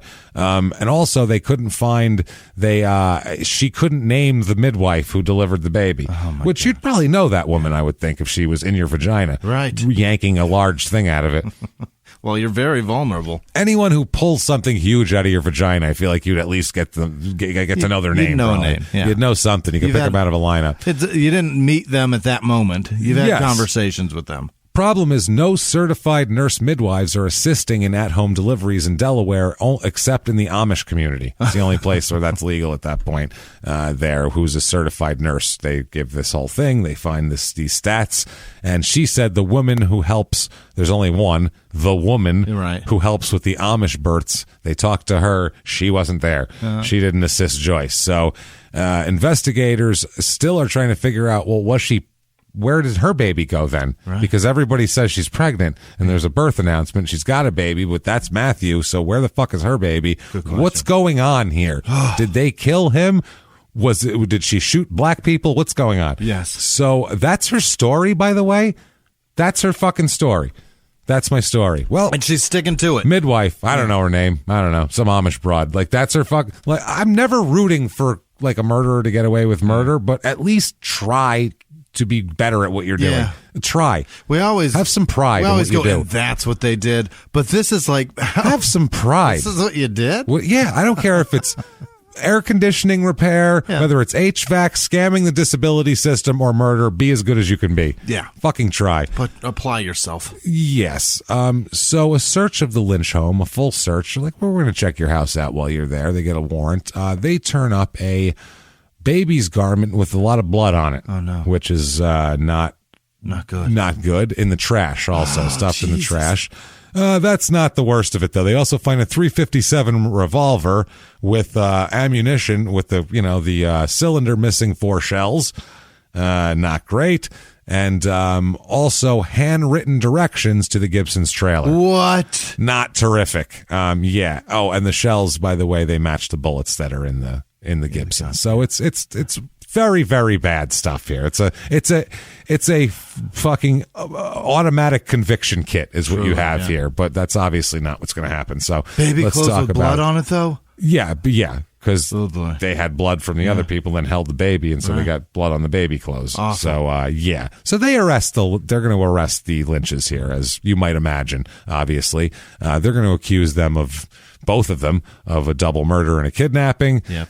They're taken to the court here for the bail hearing. They're each charged with 2 counts of first-degree murder, 2 counts of first-degree murder involving a felony, first-degree burglary, second-degree conspiracy, possession of a deadly weapon during the commission of a felony, and unlawful imprisonment. Oh, boy. A lot of shit. They're not charged. You notice one charge that's not in there? What's that? Out of all those? What is it? Kidnapping. No, you don't hear kidnapping. No kidnapping Isn't that at all? Weird? No kidnapping charge. Why not? They said because they didn't seek a ransom or make any other demands, and at that time the state law had people just didn't take a baby to have a baby. They were only worried about people like holding babies ransom, which seems insane. That's crazy. You could just take a person. You could just take a baby for ransom. I guess so. Illegal? Yeah, I guess it's just mine now. I guess it would just be like thievery at that point, but not kidnapping. Unlawful imprisonment, I think, is what they ended up doing. I guess. So so therefore it didn't violate the state's kidnapping law, which kidnapping specifically is like a holding it thing, which seems absolutely insane. The state says they're going to go for the death penalty on both of these motherfuckers. Sure. They don't like either one of them. Joyce is being held in the women's prison, obviously. Richard's being held at the Delaware Correctional Center near Smyrna. Apparently, they're being held without bail. Bail on the other charges, which doesn't matter because they have no bail on the murder counts, are $110,000 for each charge. So basically, if they could get out from under the murder one that's no bail, they still couldn't never afford bail. A lot of trouble, yeah. Yeah. They were handcuffed together when they were brought into the magistrate court. Isn't that romantic? I love that. How romantic is that? Isn't that nice? Any couple that they were handcuffed together. If they crime together, that should be a thing. Yeah. I don't think we've ever had them handcuffed together like that, though. No, we've had someone cuffed together. I think it was 2 dudes, though. I'm pretty sure of that. Yeah. But this is so much better. This is amazing. Apparently they showed up and there was cameras there, and I guess Joyce was like, "Oh my god," and she freaked out, like, "Oh, this didn't expect this to happen." They walked in. They had to fill out court papers. They didn't say anything. They were very quiet. Joyce was wearing a red jogging suit with a Baltimore Air Coil Company written on it. So they are furious. She's wearing a jogging suit that he had from a job 2 years ago. Right. So it's an old company swag. That's terrible. But the company still exists, and they got to be pissed. Yeah. Why did we hire that fucking guy? And a pastel bandana. So very good, very nice outfit she has there. She chain smoked cigarettes while she waited for the hearing to begin. She turned away and put her head to her hand each time the magistrate gave details of the murder charges. At one point, a detective asked if she was okay. Her husband, Richard Dicky Balls here, he just kind of... Dicky Balls, what I call him, Dicky Bills. Dicky Balls. He just stood there. Yeah. Now, police, they don't know how they picked the Gibsons or how they don't know them. Yeah. So they're like, how did you figure this out to get them? That's the weirdest thing that they can't figure out, and that they're thinking like a jury's going to want to know. Why? Where do you guys cross lines? Exactly. So they said they had to search. They said several days after Matthew was born, a woman identifying herself as Dawn called Joseph R. Gibson Sr., his father, and asked directions to the trailer, like I said, so they could visit and give a gift, right? So the Joseph and Beverly, the young couple, lived in a trailer on the parents' property. That's how that works. Seems like everybody's doing that here. It's a very common thing. Very common. The grandfather happily gave the woman Dawn directions. Sure, that's great. Short time later, according to the grandfather, a woman driving a dark car with pop-up headlights, like a Trans Am, stopped at the home of a neighbor of the Gibsons asking for directions to the trailer. The way it was set up, you really had to know exactly where it was, or else you weren't going to find their trailer. It was like on a property. It wasn't like an address that you can go, right here. Like if they could never get pizza delivered. Or any kind of Uber Eats and Grubhub would not work. No Grubhub here. You're out of luck. So they drive, like we said, they drive an 85 black Pontiac. Jesus. So the neighbor identifies the Lynch's car as the one driven by the woman. So the state police and the FBI also seized several other pistols from the Lynch's home there. And they were trying to figure out which one. They figured out it was the .357 that did the trick. They said, quote, "At this time, the only motive is that she wanted a baby." That's it. I don't know if it's probably they, but they had no lead until that phone thing too, which was fucking nuts. Wow.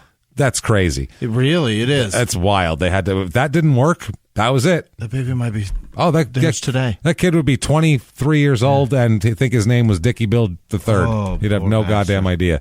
So at this point, the baby Matthew, is reunited with his family. They give him back to the grandparents, which is very nice here. They said Thelma Gibson was holding the baby, and she said, quote, "I just knew that was Matthew when they found the baby." She said, "I just knew it was." She said that... She said, quote, "Your mind gets to going a mile a minute. You think at times they could have gotten away from here. Then maybe the baby could still be in the area." They were saying, "Where'd you think the baby was?" She said, quote, "It was like he was saying, 'Here I am. I want to be fed.'" That's the baby. I don't know why that is.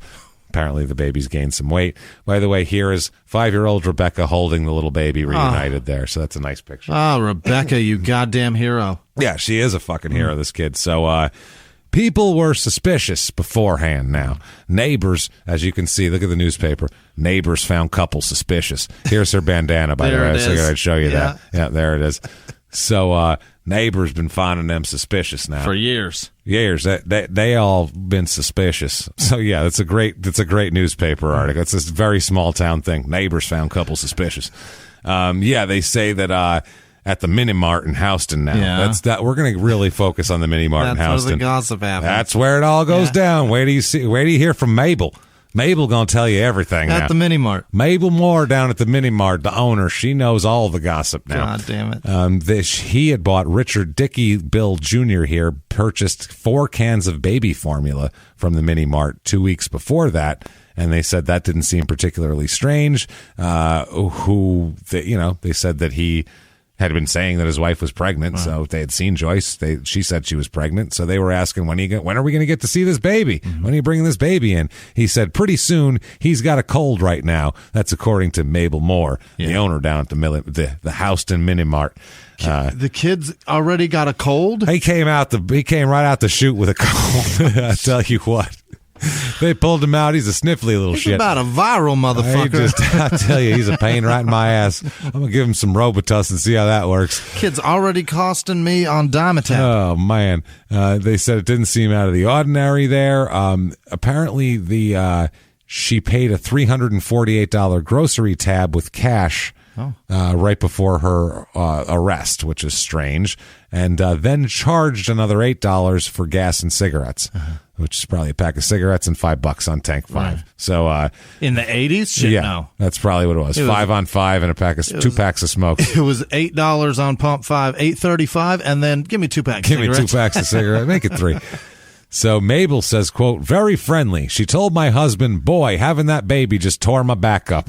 That's what she told Mabel's husband, boy, Mr. Moore. What a weird way to say that. Boy, usually comes out the front, lady. Nope, tore my back up. So Mabel Moore said all summer and part of the winter she wore the maternity clothes, but she didn't look like she was pregnant. That's what some of them other girls here said, too. Now they're talking all sorts of gossip.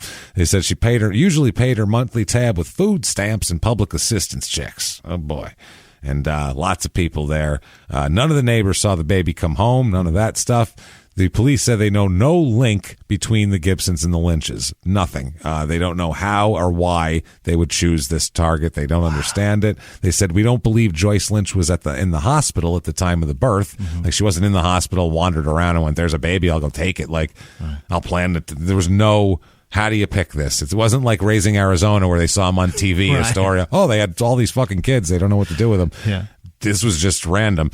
So the only connection they could find was not even a real connection. Apparently, Dick Bill Jr. here, Dickie Bills, he bought a house like 2 years before that through the Farmers Home Administration's Georgetown office where Joseph Gibson worked. Okay. This was well before this. But they ended up moving out, and his father ended up maintaining the mortgage payments. But they said that they said, quote, we don't believe that Gibson ever saw these people in his whole life. We're pretty sure there's no connection because Joseph Gibson did not come to our office at all. So they didn't even... He just worked there, but he didn't show up. He wasn't in the office. He did his other shit. So there's no way, there's no way that, but it's weird that they were connected in that way, but they would have never met. There's no way that they could have met. And that's all they could find on them. So they said, I don't understand. And when they were looking, they said, one of the cops said, I didn't feel that someone had come from another state to do this. The Gibson home is a hard place to find. We felt that our best bet would be someone in Delaware.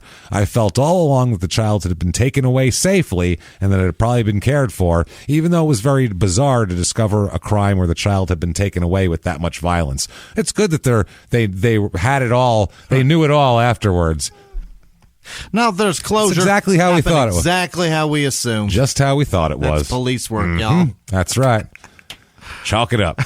So one of Dick Bill's high school friends here. It's really a fucking end zone dance. Isn't that? That's what it was. It's like, we knew they'd be playing the deep zone, and we just dumped it off underneath, and we just knew that we could then get the blocks we needed. Choreographing all week for this shit. Yeah, it's really funny. Where were you when you didn't know shit? How about that? How about, where were those declarative? We think the baby's cared for and safe, even though where was that then? How about that Hail Mary you threw with the fucking phone company, Let's do that. Yeah, that's man hours there. Don't act like you game planned for this shit. That's unbelievable. A high school friend of Dickie Bill's talking. They're talking to people all the way back then, 10 years earlier in high school. Jesus. They said that everybody was very shocked at this. He says, quote, he was never in any kind of trouble that I knew of. He was just one of the guys. Yeah. That's all. No trouble. Well, that's because he was a teenager when you knew him. What the fuck are you talking about? Didn't really murder people when I knew him. Had a C average or so. Pretty decent dude. Decent guy. Backup fullback on the football team. What the fuck are we doing? Never talk to anybody in high school if you're going to interview anything about me, James. I won't. Don't Please worry. never do that. They don't From know. high school? They know nothing about me. I mean, he could roll a blunt. And I'll tell you what. I was at a party one time with him. He rolled it up real nice. Come think of it. I think he drinks. I think think there's some booze in him. He had like a nose. Yeah. Hands, if I remember correctly. There was that. and 2 eyes. Nobody knows shit. They don't know anything about me. So, someone who does know, they talked to Joyce's 17-year-old daughter. Maybe do you know some insight here? And this is Tracy, her name is, and she said that she said her mom was pregnant. Over the next few months, they bought baby clothes and furniture because they're still like, where's your baby? Right. If you were pregnant this long. She said, quote, I have lived with her for 16 years. I would never have believed her capable of any of this. That's the person you talked to. That's her. Yeah. She's like, I have no idea. Yeah. Now, Mabel Moore down at the mini mart, she got other opinions here. She said, we figured the baby was dead or out of the country. That's her statement. Grim Mabel. Grim Mabel is fucking... She's not just grim. We thought maybe there was we smelled some fire. We thought, somebody's barbecuing a baby. I just pictured him just with a spit roast, just turning him like a suckling pig. But I smelled hickory. I said, they are cooking that baby. An apple in his mouth, doing like a dance around him. Maybe it was them blacks that hang around the front of the clinic. That's why you bring a 357, because otherwise they'll have a ceremony around your baby. Fucking Mabel. Mabel's nuts. She is dark. Yeah, Mabel's fucking grim. She said, we would have never thought it right here in our own backyard. Safe. Small town murder. That's it right there. She said, quote, she came in maternity clothes, and one of the girls asked her if she was going to have a baby. Her stomach was flat. I could see she wasn't pregnant. She said, but it didn't register because of her preoccupation with other customers. Everybody knows everything after the fact, which I knew everything. Right. But at the time, I was too busy to say nothing. She said that's her theory. She wasn't pregnant. Saw her all baggy in maternity clothes, and I was like, that chick ain't pregnant. She ain't pregnant. One coffee for you? Hold on a minute now. Somebody needs gas. Between Christmas and New Year's Day, Richard Lynch here, Dickie Bills, showed up at the store for gasoline and informed Mabel Moore's husband, David, that his wife had delivered the baby. He said, well, my wife had a baby. She had a little baby boy. And he said, congratulations, and they were happy for you, blah, blah, blah. They said that Joyce was putting off bringing the baby to the store. She said, quote, having a baby really tears your back up. She tells everybody that. Jesus. She'll tell everybody. Now, Lola O'Day, who writes a social column in the Harrington Journal, she writes about all the happenings in town. Yeah. Whether Mabel Moore is talking to so-and-so and having a tea and sandwiches for... Sure. Holy shit. What's the book club doing this week, ladies? Which is hilarious. It's actually even worse than that. It's not even a book club. What does it say? Here, oh, boy. Anyway, okay. She was on vacation for several days after Christmas, the social column lady, and asked for social news from members of her crafts club. Yeah. Craft club. Right. One of the members was Thelma Kemp, Joyce Lynch's mother. Mm-hmm. And she said, quote, the girls in the craft club told me that she had the baby. She announced the news with congratulations in the Journal. She later learned that obviously the baby turned out to be Matthew Gibson. And she said, quote, I was just sick. I feel terrible for all concerned, because she put out a big thing in the paper about I thought I was a good journalist. I thought I got a scoop. Right. Craft club. That's why I joined Craft Club. That's where all the hard news comes from. Everybody out there, you hear a story, you're like, wow, I mean, Watergate, that was broken in Craft Club, obviously. The whole other thing, it's all a cover-up for Craft Club. That's what it was. It's how stories are broken. Big things. G. Gordon Liddy hates Craft Club. He hates it. It blew the whole doors off everything. Poor bastard. Took down the whole Nixon administration. So, evidence against them. Let's talk about it. What do they got? Well, witnesses here that week before the killings said a woman with brown hair driving a black car resembling a Firebird or a Camaro drove through the neighborhood asking for directions to the trailer. Yeah. They obviously have that car, and she has long brown hair. Joyce Lynch's description on a police tape of the exact position of Joseph Gibson's body when Rebecca Gibson discovered it Christmas morning. Joyce also described the position of Beverly Gibson's body as it lay slumped in the family car. Oh, and she just guessing, lucky guess. They also said that they think that the Lynches acted together to fake a pregnancy so they could kidnap a baby. Wow. That's what the theory is.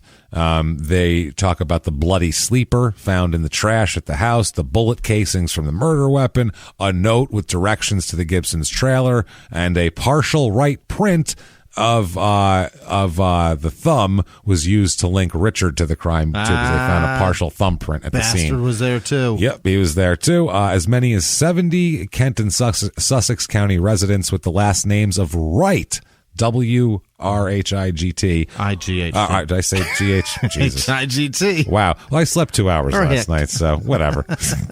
Right. Yeah. Were a target of the plot. Apparently, the prosecutors found a list bearing the names and phone numbers of 70 different families named Wright. What? So apparently, they were going through looking for the right baby. They picked a name, and they were like, the Wrights. We'll find a Wright, and we'll go through, and that's who they were. They were going to investigate that. I don't know if they're going like name by name. Smiths are next. Right. Then the Joneses. What do you want to bet it got the down Tuckers to one of them are saying, coming. We'll know when it's right. Yeah. What about right?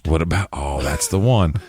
Now, there's another pregnancy that we need to talk about here. Let's talk about this. Richard Lynch, I guess she promised him a Christmas baby. She kept saying, we're going to have a Christmas baby. But it's not the only guy that this has happened with. Apparently, enter Michael Levitsky. Yeah. Let's talk about him. He is, as it's put in the newspaper, quote, an invalid. No, he's disabled in some way. In the newspaper, they call him an invalid. I'm like, Jesus Christ. That's not nice. That sounds awful. So, he's in a wheelchair. And anyway, Joyce Lynch and he were an item in 1985, very recently.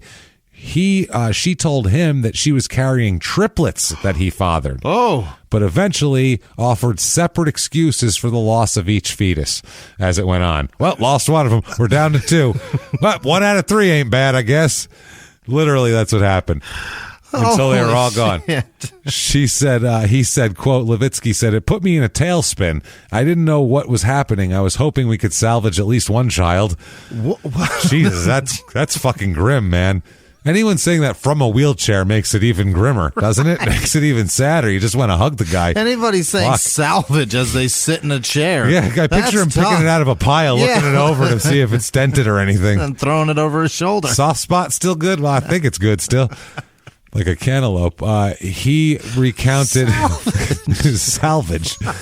He recounted various escapades he shared with Joyce Lynch since they first met at a Philadelphia rehabilitation hospital for the disabled in 1984. They were just fucking in the hospital? Where all of our couples meet. Right. Well, it's not a Philadelphia nightclub or a Philadelphia restaurant or something. A Philadelphia rehab hospital for the disabled. Good Lord. Joyce Lynch was there to get therapy for a back ailment she received while working at Milford Memorial Hospital in the early 1970s. Levitsky broke his neck in a diving accident when he was 13, and he's described as quadriplegic but has some upper body movement and was able with some difficulty to, like, he can grip a microphone. He's got very limited upper body movement. That is fucked up. That's messed up, man. So when he was released from the hospital in March 1984, Joyce Lynch decided not to return home to her family and instead moved into an apartment with Levitsky. So they met while they were recovering in the hospital, and when they both got out, they said, let's get a place together. Yeah. Because, we've been living together almost anyway. So they lived there until August 84. He says after an argument, Lynch went in the bathroom. They got in a big argument. She's screaming and yelling, went in the bathroom. Then Joyce came out and said, quote, are you happy now? I just lost one of your children. It was supposed to be 3 boys. That's what she said.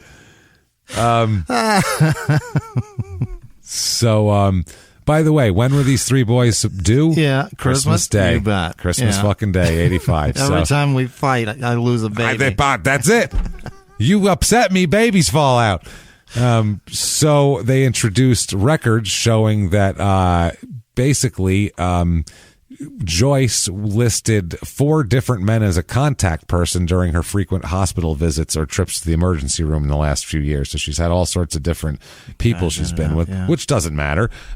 He said, Levitsky said, quote, when I first met her, I don't know how to say this, but she was almost flat chested and her breasts began to get larger and there was milk seepage.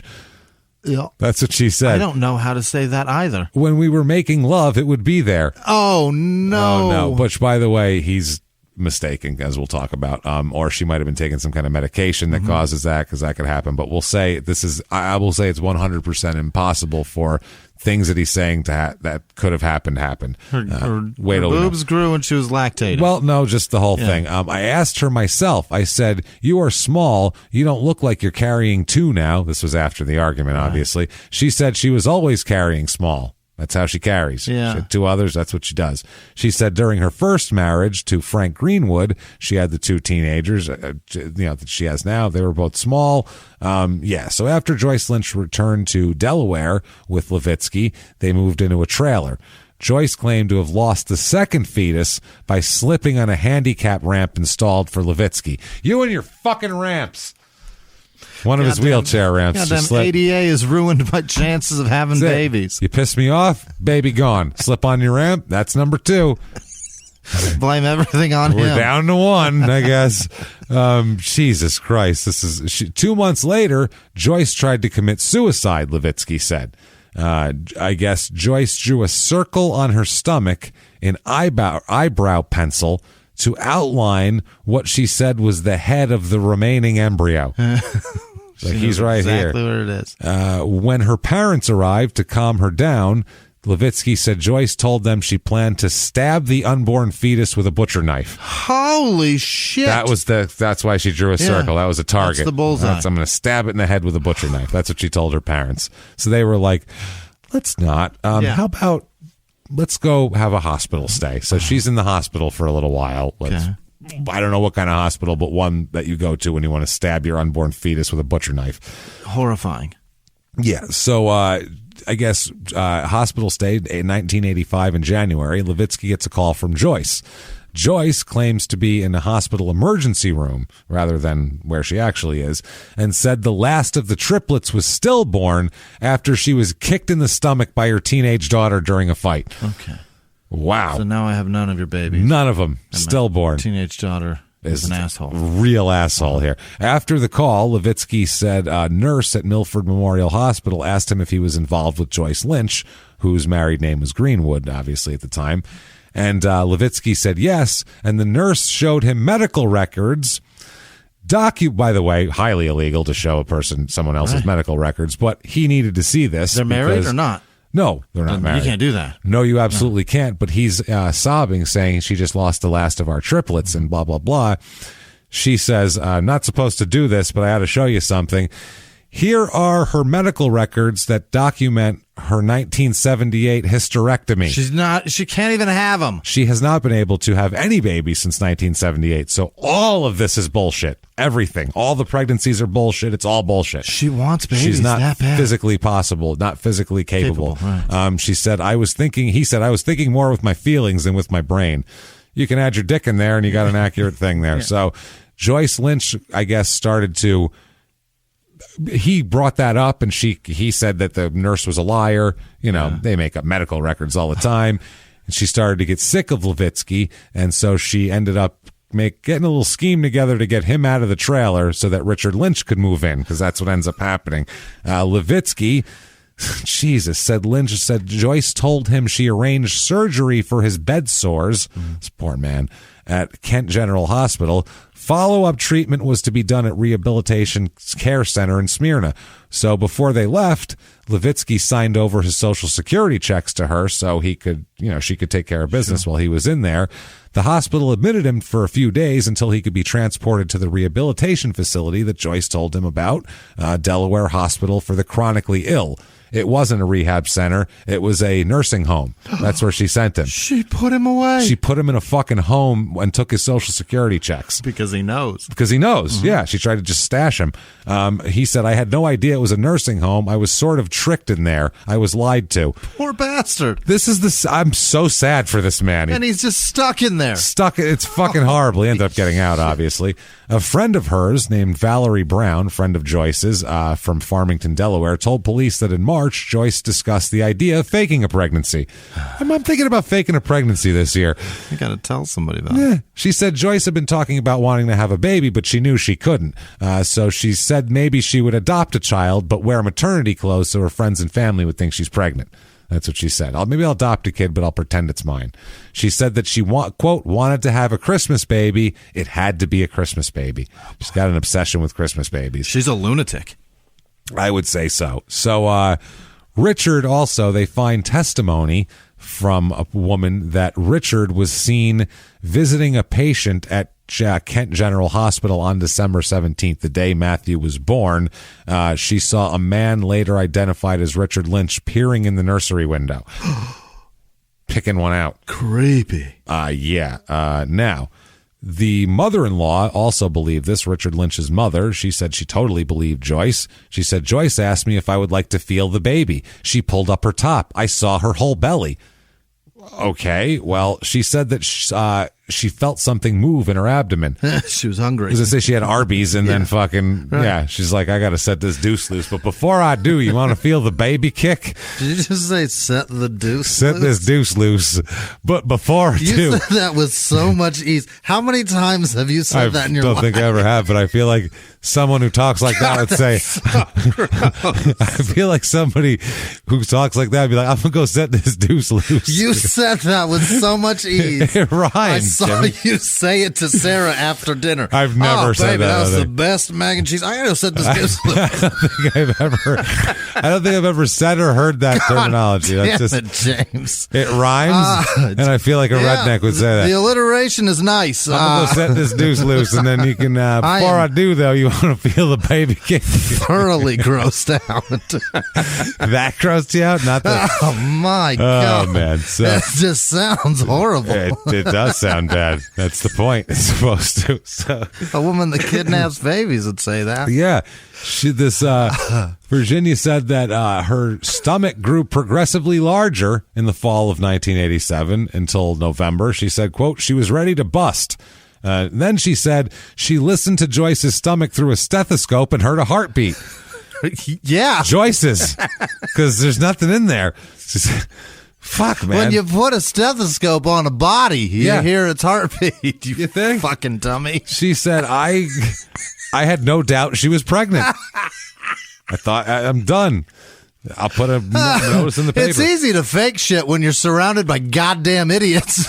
That's the thing. No one seems to have a clue. Jesus. No one. So then there's another dude they talked to, because she was also messing around on the side during all this. Andrew C. Powelson told the cops here that about October of this year, 2 months before all this happened, he was working as a parking attendant with the Lynches at the Delaware State Fair Raceway in Harrington. Okay. Oh, yeah. Both the Lynches and him. He's a parking attendant. And while Richard would be working in one section, Andrew and Joyce would be in another section, and they'd sneak off to the Trans Am. And tear her back up. That's right. He said, we would talk, she would talk, we would talk, she would talk. That's what that sounded like. I mean, I didn't do much talking. Hard to get a word in edgewise with that one. Mabel, she's a lot like Mabel. He said, I would talk, kiss. I put my hands on her breast. I put my hands on her leg, on her stomach. She did not feel like she was 7 months pregnant. He said, she wanted me to have sex with her, but I never did. I don't know about that. He said that she wore maternity clothes. And while he thought, quote, in my head she was not pregnant, he said, I continued the friendship because, quote, I was determined to find out what she was up to. Thank you, Detective Powelson. Right. We appreciate it. Listen to what he said. Everyone had this I knew it. I just had to. I damn knew it. Afterwards, they know everything. Yeah. Everyone in this story. Fuck, this is the hindsight 2020. He says, he had sent her a bunch of letters also, they found out. This Powelson said, Joyce, well, why, if she's a liar, just send her a bunch of letters? And he said, quote, they were only intended to keep track of the Lynches. Right. He said that he sent Joyce Lynch a piece of baby clothing as a Christmas present to maintain the contact, but only to feel him out. Just to keep in close contact. Mm-hmm. Yep. He said that he has epilepsy, which causes him to have seizures, which Joyce says she has also, which no one's ever actually seen happen. So, everybody in this story has major health issues and problems, and I don't know what's going on with the spacesuit factory, but it's spitting out some weird emissions. It's dropping some chemicals out there. Yeah, and also they found, now an FBI agent also says that they found blood on Beverly Gibson's bathrobe. Okay. Which is not good. That carried the same genetic markings of spots and spatters found on an infant sleeper that the police took from a trash bag at the Lynch's home. So, link in there. They said, quote, you can see every marker on the sleeper matches every marker on the robe and that they have come from the same person. That's special. I can't, Jimmy. Special Agent Michael Vick. Yeah. He drowned 2 dogs. Yeah. And then he said that. Jesus Christ. Special. I mean, at this rate, they're giving him everything else back. I mean, what the hell? Make him a special agent. Fuck it. Here's a badge. Whatever. Go find people killing dogs. So, Jesus. How fast we've forgiven that guy. Oh, forget about it. Well, that's an interesting, a whole other story. Yeah. The prosecutor says, quote, it is a capital crime. Yes, we will be pursuing the death penalty as far as I know. Okay. Not fucking around. That's romantic. They could hold hands for better conductivity. That'll be very nice. Yeah. That's great. His and hers chairs. That's awful. Jesus fucking Christ. Because it is the electric chair here, too, still, which obviously is crazy. In the 80s? Yeah. So well, they were doing it in Florida until, what, 3 weeks ago? Probably, yeah. Because Ted Bundy went to the electric chair. That was 88. 88? Okay, 87. Yeah. May 1989, Joyce's trial. Okay, Joyce's trial is first. They put the strangest thing in the newspaper. They do a profile of every juror in the newspaper before the trial. Why do you do that? Right? Why are they allowed to do that? Because there was a ruling right before this where the newspaper was going through something trying to get it so they were allowed to do that, and a judge ruled that they're allowed to do that. There should be so much anonymity. Crazy. Poor bastards. I mean, can you imagine if, like... That's fucked up, man. I mean, if it was like a mafia trial, you're putting these people in danger. Right. The way they talk about them, too, they like describe the way they look. Let me read you a couple. Hazel Riley, 42, Dover, married, wears glasses, is stout. Parts of her short is stout. She's a pig. Parts of her short brown hair down the middle. I don't even know what that means. Oh, parts her short brown hair down the middle. Before being selected, she told the judge she remembered reading about the case when it first happened, but assured him that she was and can remain impartial. She's the forewoman. Wow. She's the only one stout enough to handle the job. She's the one in charge. In case this shit gets out of hand and y'all got some opinions, she's the one to take it out on. James A. Legates, 26 of Dover, average build, divorced. What does that have to do with anything? Stout, average build, divorced, father of 3 children, ages 8, 2, and 1. No, leave my kids out of this. What? He has a mustache, wears jeans, and is the youngest juror. He told the judge he could be impartial despite the fact that he has a son that's the same age as Matthew.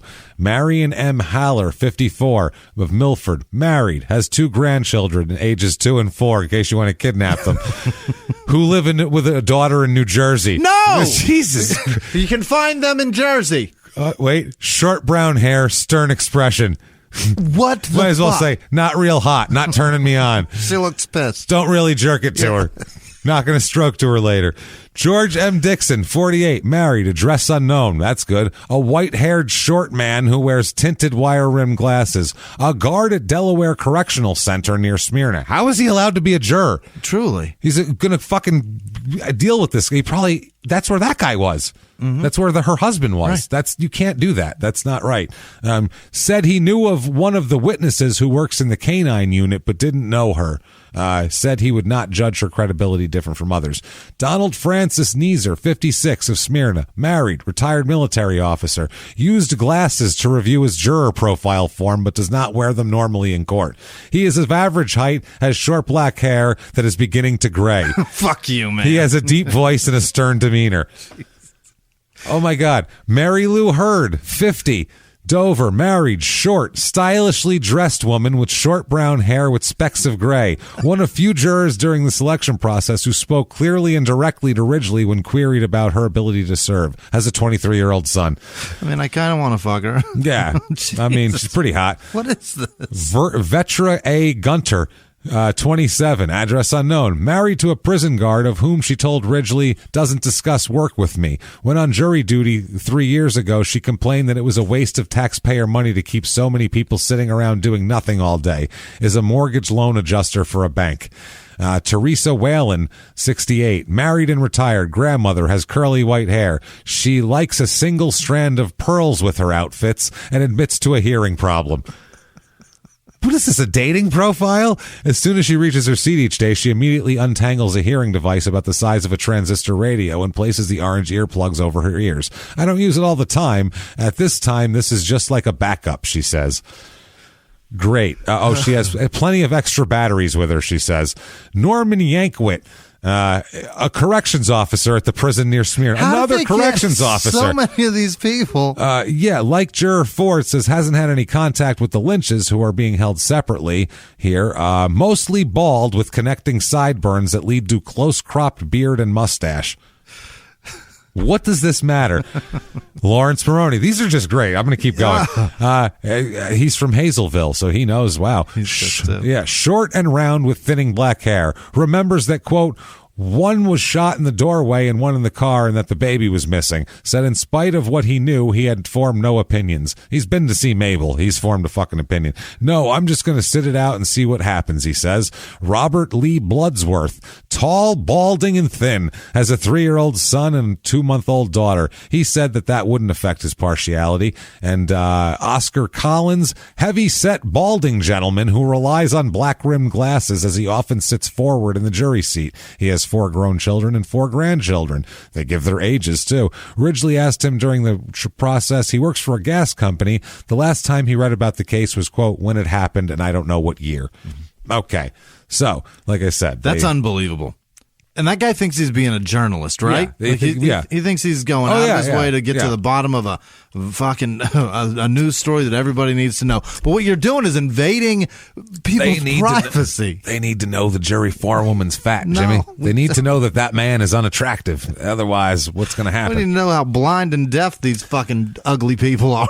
Yeah. Fuck. So Joyce is her trial comes up here. Obviously, they bring in all the evidence that I said before. Yeah. Michael Levitsky comes in the wheelchair and tells this horrible story of how we put her in what she did to him and all this shit and faked pregnancies. And they bring in her ex-husband and doctors both to verify that she had a hysterectomy. They put her medical records in. God damn it. It's ridiculous. She definitely wasn't pregnant. We know that for a fact. Joyce testifies. And the Joyce's thing is they're being tried separately. And Joyce's thing is she's being tried first. Their strategy, she is a public defender, by the way, also. Yeah, of course she does. Richard has a lawyer. Really? His family bought him a lawyer. Oh, because they got dick bill money. Yeah. She gets a public defender. Mm-hmm. Their whole case is Richard is a monster who forced me to do this and controls every move that I make and made me do this. Okay, and I didn't do anything. I wasn't even there. He came home bloody with a baby in his hand and was like, here, take care of that. Basically is what she said. Take it easy. But even more dramatic. Right. She said that she cried on the stand. She told the jury how her husband subjected her to nightly vaginal examinations with a flashlight, spoon, and knife. I don't mean to laugh because that's horrific, but I don't even know how that works. That is a trailer park EPT. What is that? A flashlight and a spoon? He put on a miner's helmet. It was terrible. He looked like those guys that were lost in the mine down there. Oh my God! Are you kidding me? I mean, I don't mean to. If it was, I mean it. That's fucking ridiculous. If there was 2% chance it was true, I wouldn't be cracking up loud because that's horrible. But this didn't happen. That's the thing. So she's acting like that's the torture that she was put through to see if she was pregnant. Yes, to make sure she was pregnant. That's how much pressure she had to produce a baby, and then that's how bad he wanted a baby. Bad enough to where he'd examine her, and then when it didn't work out, he'd go take one. Okay. He'd take a baby. She recounted incidents when he injected painkillers into her buttocks and acted as the go-between with her medical doctors. What? He was shooting her up. He was the one dealing with all the medical things. What she needs, I'll inject her. Don't worry. And then he came home and did it. That's not how you take painkillers. No. The night of the murders, she said that he drugged her, forced her to the Hazelville trailer, and threatened her as she tried to prevent the shooting of the fleeing Beverly Gibson. Okay. She said, we shot, Joseph first, and then Beverly took off, and Dick Bill, I couldn't stop him. Yeah. He was just closing in. It was over. Yeah. She said, quote, this is on the stand, quote, I went over to Richard and I just jumped on his back to stop it. She said, he said the same thing could happen to me, and he shoved me against the car and he shot her twice. All right. So just cold-blooded, that Richards. Get off of me, bitch. Yeah. We're killing her and we're taking this baby. She just cried, clutched her pearls, closed her cardigan. They both have canes, but she's capable, I guess with an ass full of oxys, you can do shit like that. Apparently. Also, she said that the gun accidentally went off and doesn't have a safety, and then they brought an FBI agent to come on and say the gun has a safety. Sure. Actually, this gun does. I don't know what you're talking about. So she's lying about that. And also, they contradicted a statement to the police about the night of the murder, a couple of things. So closing arguments come up, and this is Joyce's lawyer here. Quote, Richard Lynch's desire, Dick Bill, his desire to have a boy to carry on the name transferred into an obsession. Yeah. Joyce Lynch was a wife who tried to cope with her husband's obsession. You're going to see a pattern of how a young, vivacious woman transformed into a withdrawn individual who had lost many friends to a point where only two people in the world of Joyce Lynch were she and Dickie. Yeah. That's it. He just... There's nothing she could do. Joyce Lynch had no control over her actions on the night of the slaying. She said, quote, we have no idea the quantity of Stadol. That's what that is. It's what am I looking for? Painkiller? A painkiller, Stadol? I don't know. That was injected into her. Okay. We don't know that any was injected into her. He told the jurors that his client had lied to the police about her knowledge of the killings to protect her husband because she was scared because he said that could happen to you. Also, she said that the lawyer in the closing said that she passed out after 2 injections, and then when she came to, Richard Lynch put a baby in her arms. Okay. He literally said, here you go. Take it. Take it. Yeah. Now you take care of that goddamn baby. You better make yourself lactate. So he reminded the jurors that Joyce Lynch had insisted to police that she told the truth during the thing, and Lynch told police that on the night of the slayings that her husband took her to the Gibsons' home. She remembered stumbling around in a drugged stupor, hearing the gun going off, seeing the bodies of the Gibsons. Then she passed out and woke up with a baby in her arms. What a story. What a story. And the state says that they said, quote, the state says she lied in her statements. You're darn right she lied. She lied to protect Richard and because of her feelings of ambivalence towards Richard. Joyce sat there the whole time. The prosecutor says that Joyce's defense that she was too drugged to be guilty of the crimes is valid only if Lynch did not understand the wrongfulness of the crime or if she did not intend to commit the crime. Quote, she doesn't even believe it herself. He says, she says she didn't do it. She expects you to acquit her of these charges because you believe her. During the closing arguments, Lynch said, they also said that people said she never believed she was pregnant, and they talked about her hysterectomy, so it looks bad. Yeah. June 22nd, 1989 is the verdict. We're talking about 4 counts of first-degree murder, 2 regular, 2 in commission of a felony and all that. They find her guilty on all 4 counts of murder. So what do people think outside the courthouse? Oh, I'd sure like to know. That's what I want to know. Let's talk about it. What do they think her sentence should be? Because it's going to be death or life. Right. One juror here, one person outside the courthouse here, Beth Webb, who's a cousin of Beverly Gibson. So, I mean, obviously, she said, quote, I think she's going to get what she deserves. I'd like to see her get the death sentence or as harsh a sentence as she can because she caused many grief. Now I think it's her turn. Many grief. Many people, many grief. Much grief would have probably been smoother, but the murders were senseless here. Joyce Baines, she's just a lady on the street. She said, quote, she's getting what she deserves, but she should get more, like electrocuted. Wow. That is rough. Start a whole jamboree after her. Oof. These are all ladies too. Trudy Borish, 28. She said, quote, "I think she should get what the Gibsons did. They got the death sentence, and I think she should too." Wow. Yeah, these people are hardcore. Harry Donovan, 67. He attended the first and the last days of the trial. He's an observer here. He said, quote, "There was no question that she was guilty. There's too much evidence. The baby and the gun, there's not enough. There's enough to convict them." He says, quote, "I think anyone that would take another baby's woman and kill the woman and her husband deserves what she gets." And Margaret Chambers of Smyrna says, "There's other ways of getting a baby without killing. There's adoption, foster children."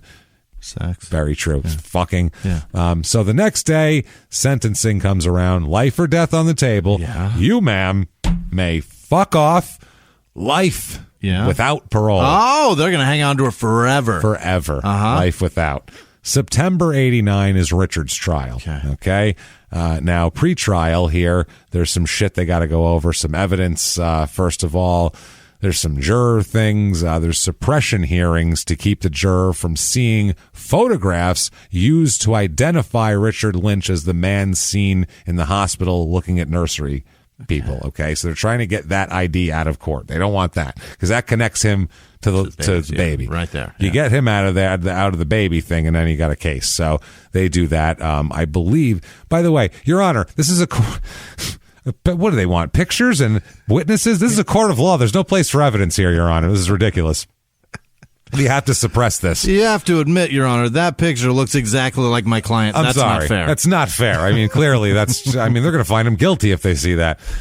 The jury is 5 women and 7 men. They say that it's going to be the same as Joyce's trial because it's the same. They have the same fucking evidence, and they were there together. So it's all kind of the same thing, minus the hysterectomy. Basically, they don't know whether to go for he knew she was faking or. They're just going to try to concentrate on he was there, killed people, and took a baby with her. So a lot of the same evidence here. So they do all of this, and the state contends the couple conspired to kill the Gibsons after visiting the county's 2 hospitals to select a baby that Joyce could legitimize as a fake pregnancy. Okay. And they said that, that's how that was. But one thing here is that crucial to the defense's case is the theory they have psychiatrists that have examined Joyce Lynch and say she suffers from pseudopsychosis, commonly known as a, quote, hysterical pregnancy, which sounds like it's from the 40s. Yeah. Cheer up, bitch. You're having an hysterical pregnancy. That's cheer up, bitch times. Yes, there's a baby inside you and you will get it out. Don't worry. Stop being hysterical. And they smack her. You feel better now? And thank you, doctor. Fucking ridiculous. Anyway, they said that condition, which makes females have imitation symptoms of a real pregnancy. So it's not actually. You're hysterical. It means just psychotic behavior. It's a psychosomatic pregnancy, basically, where you feel like you're pregnant, actually. You have symptoms and you imitate it and all this. Phantom pregnancy. And they said that worked with Joyce's mental instability to lead her to this scheme. The old "I'm a dummy, she's crazy" defense. Because he says Richard's defense is he's just a gullible guy that had to go along with I'm a dummy, she's crazy. That's the defense. I'm a dummy, she's crazy defense. It's perfect. Perfect fucking defense here. So, Jesus fucking Christ. During the trial. I suppose you can't go any other way, though. What else do you do? I'm a dummy, she's crazy. That's it. I do what she says. She's a lunatic. She's real smart, but she mean. That's all you can say. I don't even know what else to say here. So, in the middle of the trial, Stephen, geez, what am I talking about? Dick Bill. Yep. Because the one guy's name is Stephen B. Potter. That's his attorney. That's why. They make a formal complaint to the court that Dick Bill has been getting the shit beaten out of him by prison guards at the correctional center. They said they punched him in the stomach. Quote, after he got finished visiting with his parents on Sunday, 2 guards assaulted him while his hands were cuffed behind his back. My client would never provoke anyone. They said, quote, and they said, we got a call and we'll have an internal investigation. Who the hell knows? Nothing ever came of it. Mm-hmm. Who knows? Maybe they didn't rough him up anymore. So back to the trial. Defense maintains he's a gullible man tricked into believing his wife gave birth to their son at a Milford clinic where she had to bust off 357 shots to scare away black people as she entered it, and then ran out with blood on her hands. Shoot her way in and out. Shoot her, and then they also let the mother just still have blood all over her, on her hands. Just leave. Take your bloody baby and get the fuck out of here. Might want to buck some shots off. There's a lot of black people milling about, so it's be a careful. little late out there. Be safe. Jesus Christ, yeah. It doesn't get light out for a while, if you know what I mean. You better be careful. What is happening? So, and also Potter, the lawyer, Potter describes Joyce as having a split personality, one that believed she was pregnant and the other that knew she wasn't. That's the hitch here. So the judge allows the psychiatrist to tell the jury about the diagnosis of a Florida woman who had a similar antisocial manipulative personality as Joyce Lynch. Not even about Joyce Lynch, just another person. Here's some evidence of somebody else's life. Basically, this exists as a thing. That's what he's doing here. What'd that lady do? Apparently, committed murder and baby theft, was diagnosed as suffering from the same thing, false pregnancy. It was a 19-year-old that he was talking about. Jesus. Yeah, so that's how that ended up happening. Now, one witness here is they bring in the psychiatrist. It's John S. O'Brien, and I guess he was the first to make this diagnosis. So it's kind of controversial whether this exists or not. It's something that he said, but either way. So anyway, they other people said, though, people testified that they saw Joyce's stomach and it looked like she was pregnant. Like lots of people, the 20 witnesses said they saw her pregnant, thought she was pregnant. Richard had no way of, I was right next to Richard. We both thought she was pregnant. I don't understand how he would know. They're saying that he has no idea. They contend the state, though, says the Lynches plotted and committed this on purpose. They did it together. They stalked people, the whole deal. They said that the analysis of Joyce's personality was based on incomplete evidence because the psychiatrist didn't interview her first husband, who was married to her for 15 years. He should know shit. They only talked to a bunch of ex-lovers from the last few years. What the fuck?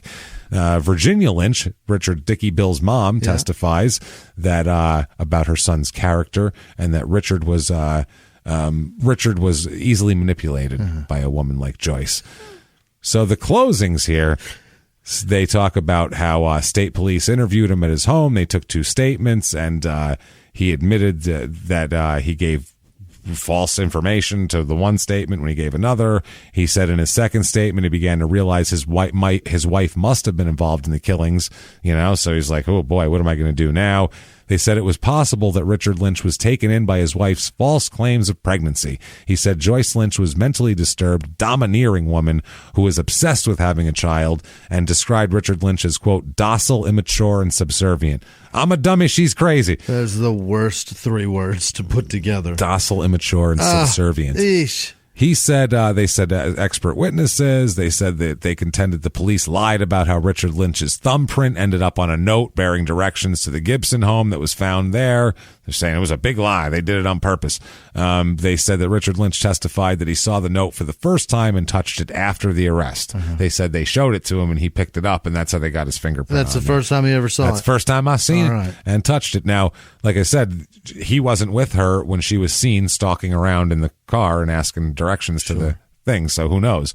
Now he said, quote, to protect the slender thread upon which the prosecution rests, they said that the police have lied. That's what happens. Second note bearing directions to the Gibson home was found in Joyce Lynch's purse when she was arrested. That's not good. That's real bad. That didn't have his fingerprints on it. So she said, why would she need 2 notes? Then that's what the prosecution said. If she acted alone, why would she need it twice? The other one was his copy. So the prosecutor said that several of the Gibsons' neighbors testified they saw a car resembling Joyce's speeding away from the Gibsons' driveway after shots had been fired. Another neighbor claimed to have seen an off-road vehicle closely resembling Richard Lynch's small 4-wheel drive truck leaving the vicinity of the Gibson home at one point. He also pointed out that spent shell casings from the 357 were found in the trash in his home, and the ballistics test obviously matched them. So they have the same case against him, although it's I'm a dummy. Right. She's crazy. So the verdict comes in December 2nd, 1989. Dickey verdict. not guilty on every fucking charge. No way. Across the board. How? 8 charges, not guilty. They love him. Not guilty. How do you... All that damn Joyce, not guilty. Wow. Just an idiot. Acquitted. They believed that she said, I'm going to take this gun to protect myself from the blacks outside the clinic, and then came home, and he believed that, and the jury went, I mean, I would have believed him too. Seems plausible. Wow. Maybe they should have done profiles on these jurors to see other fucking idiots. They didn't do profiles on this one. No, that was the other one. Yeah, that's what I mean. They need to do it on these people. That's why they got it right. So the prosecutor said, quote, it should be fairly obvious that we are distraught with this. Obviously. Destroyed. He said, I don't know if we can say there's one thing that was significant that made it happen, just they don't know. The jurors, listen to this shit. They interviewed the jurors. One juror, Robert D. Dennis, who served on it, said, quote, Richard Lynch Jr., quote, just seemed like a normal boy in love that got all messed up. Wow. That's how much they saw. A normal boy in love got all messed up. That is wild. Thomas P. Dickey, who's another juror, all the Dickies, said, quote, I don't want to have to say anything, he said. But they apparently offered, they said, quote, you should talk to the state attorney and superintendent of police. The state had to prove beyond a doubt that he was guilty, so they didn't, in our opinion. There you go.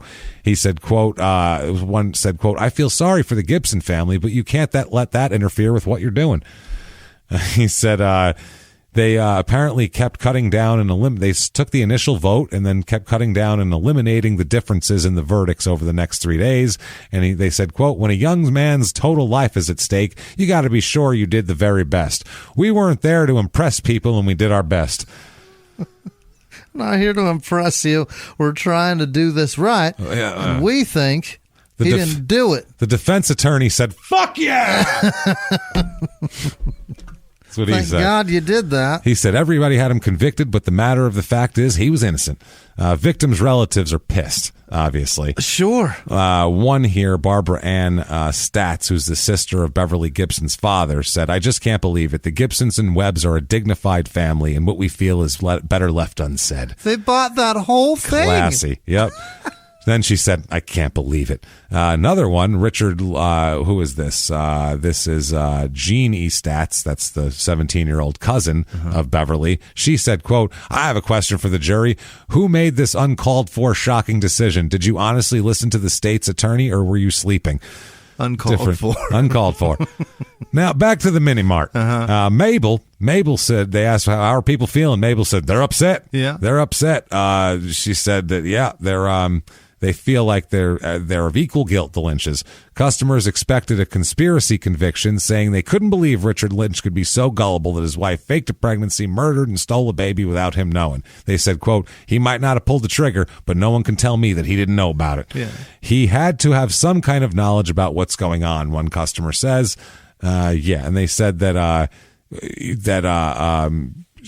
Joyce Lynch was not familiar with weapons and would have had a hard time firing a .357 4 times in any accurate sense, because to hit anybody with it, hit anything. Those things buck, man. Cannon. They're super accurate. Though. Yeah, you can hit shit with them, but especially from close range, you got to be able to hold on to it. Yes, exactly. They said that Dickey was a well-known hunter, and they said, quote, justice was not done.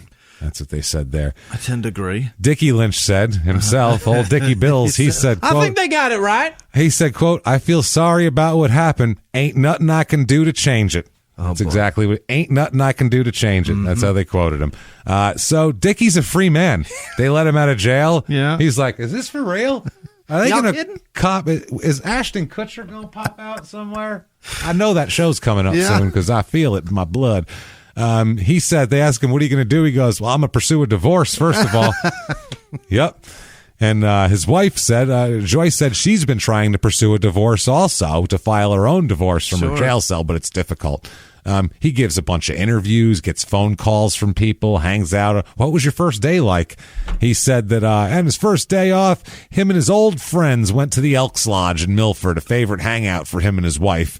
Before they were charged, obviously. They said that, his parents used an answering machine to screen out the harassing phone calls, obviously. They said, quote, "We had a couple of kooks come up." That's Virginia Lynch. One caller threatened Lynch and left his name. Another man roared a truck into the Lynch's front yard, refusing to leave the truck but blowing its horn.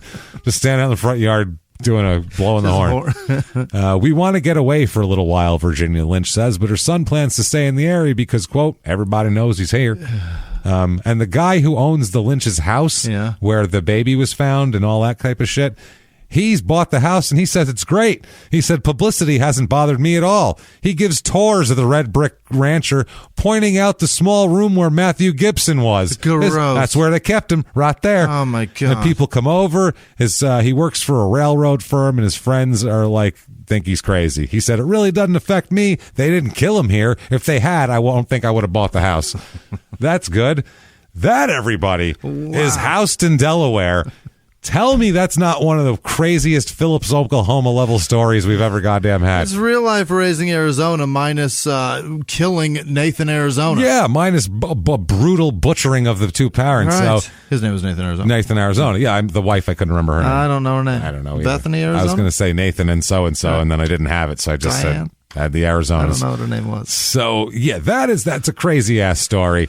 Holy shit. They both were there, I think. They both went in. She held the baby while he shot them dead, probably, and, she rounded up the kid and got the diaper bag and all that shit. That's what I feel like happened. Can you imagine killing two people and their two other babies slept through it? Slept through it. 357 shots. Those kids are good sleepers. Yeah. That's a good sleeper. Yeah. Man, that's awesome. You could watch TV. You could fuck in the next room. For sure. Do whatever you want in that house with those kids. Man. Good kids. They raised them well, and it's a shame that they're gone.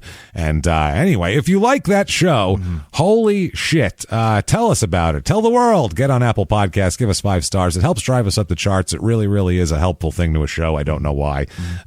Also, go to shutupandgivememurder.com. First of all, for all your merchandise. Right. And second of all, for your virtual live show tickets. It's happening. It's happening this Friday, January 29th, 2021. It's available for 72 hours after the actual live show ends as well.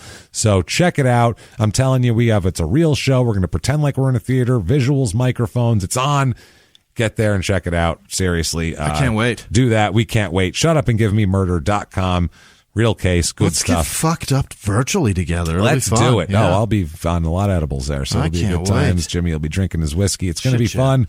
We're going to have a blast. Do that. Get your merch as well. Listen to Crime and Sports, please. That helps a lot. Yeah. You definitely want to hook up with Patreon. Yeah. We have all sorts of great Patreon coming up. Love After Lockup is our next. It's fantastic. Our next Patreon episode. What a show that is. We talk about that. We have so much fun talking about that. It's wild. And then we have the kind of real mafia stuff on the other show from a bunch of books, kind of guys from the Goodfellas movie and peripheral shit like that. We'll talk about a lot of fun stuff there.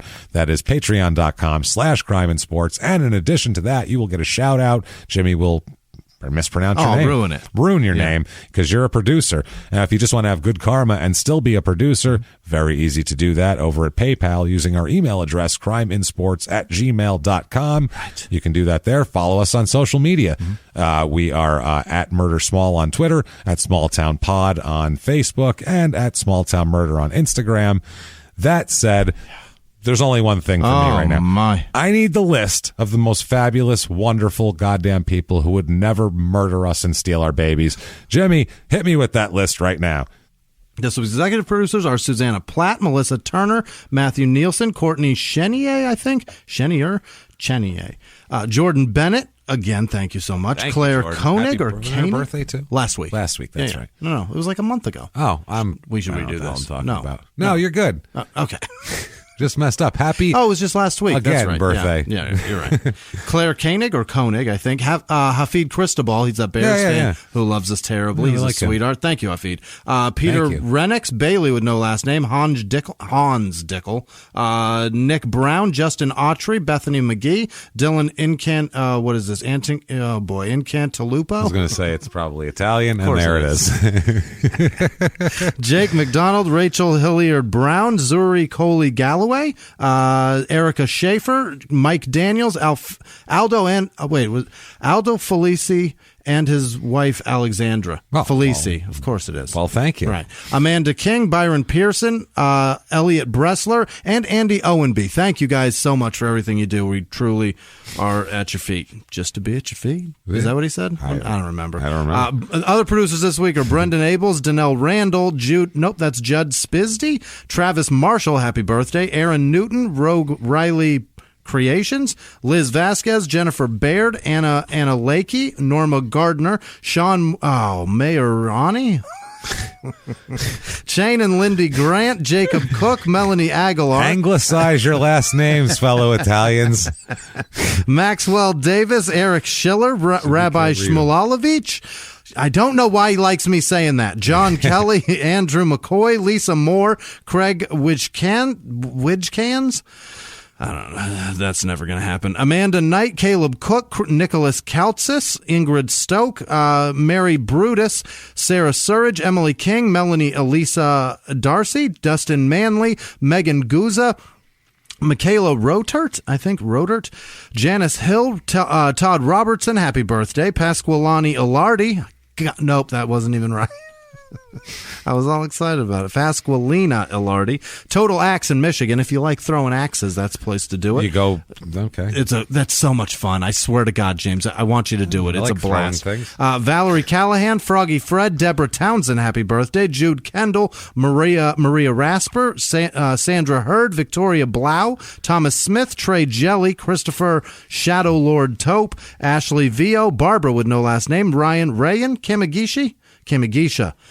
Rayanne, Jesus. Marie Kirkland, Mike Palante, David Tozer, Brandon Clancy, Richard Smalley, Eric Rodriguez, Jacob Russell, Jorge Torres, Danielle with no last name, Cynthia Pulido, Paul Whitley, Haley Bennett, Don Coker, Kristen Clark Owens, Jill Wofford, 107 dildos, Valerie Dunkelberger, Berger, Amanda Rodriguez Hauk, Mary Spangler, Michelle O'Hara, Andrew Richards, Vangelica Marshall, Jill, Hirakovich, Rebecca Goddard, Amira Holloman, Ashley Allen, Trevor Larson, Nick Chevy, Jessica Roper, Rebecca Larson, Maggie Schultz, Allie Stroke, Fangirl Productions, Sarah Parker, Megan Paulson, Jeff Cox, Nick with no last name, Brittany McKinney, Daniel Crabtree, Chris McLeod, Haley Horn, Tandy Wallace, I think that's what that says. Macy Loomis, Marie Rose, Justin Burke, Courtney Babcock, Katrina Young. Nope, that's King. What the fuck? Why do you guys like that I do this? Carla Jaquays, Michelle Fournier, Travis Waterman, Eric Simmons, Rebecca Bialik, Heather Flippin, Ryan Rowan, Jamie Sharp, Mara, Murphy the Dog Crumb, Sarah Jane Delia Vecchia, David Burgess, and Dana Anderson, Stephen Musgrove, Lloyd Browning, Kate O'Connor, Patty Galvin, Ava Salters, Derek Shell, Wade Johns, Jason Havelock. God damn it. Conrad Brower, Devin Williams, Joe Turner, Chrissy Rayburn. Yes, Ben Silbosker. The big pause. I know. Sarah Schultz, Deborah Hardy, Isaac Cox. I suck, Cox. I get it. Gotcha. You son of a bastard. Christine with no last name. Audrey Thomas, Fiona Crisp, Eric Smart, Josie Jose. Montalvo, Jackie Davis, Jackie probably, Ryan Koro Okamoto. I'm trying so hard. Your mouth just gave up halfway through that rumble break. Rhiannon Garrett, Jalen Bates Diffin, Narelle Armstrong O'Brien, Risa Hirsch.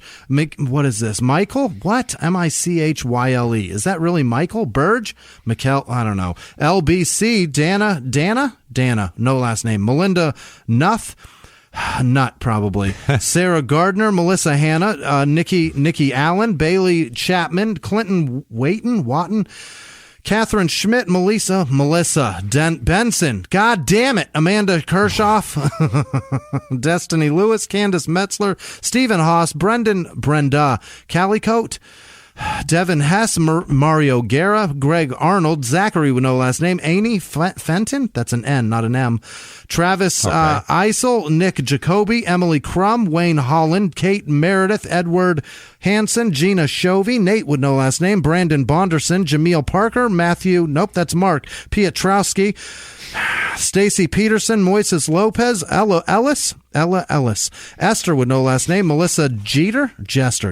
son of a bitch, man. Stephen Lundberg, Robert Scott, Julianne Armstrong, Mackenzie Hahn, Katie C. Fee, that's an F, Jonathan Hayslip, Shelley Ewanchuk, Debbie Robbins, Frederick Nicolasi.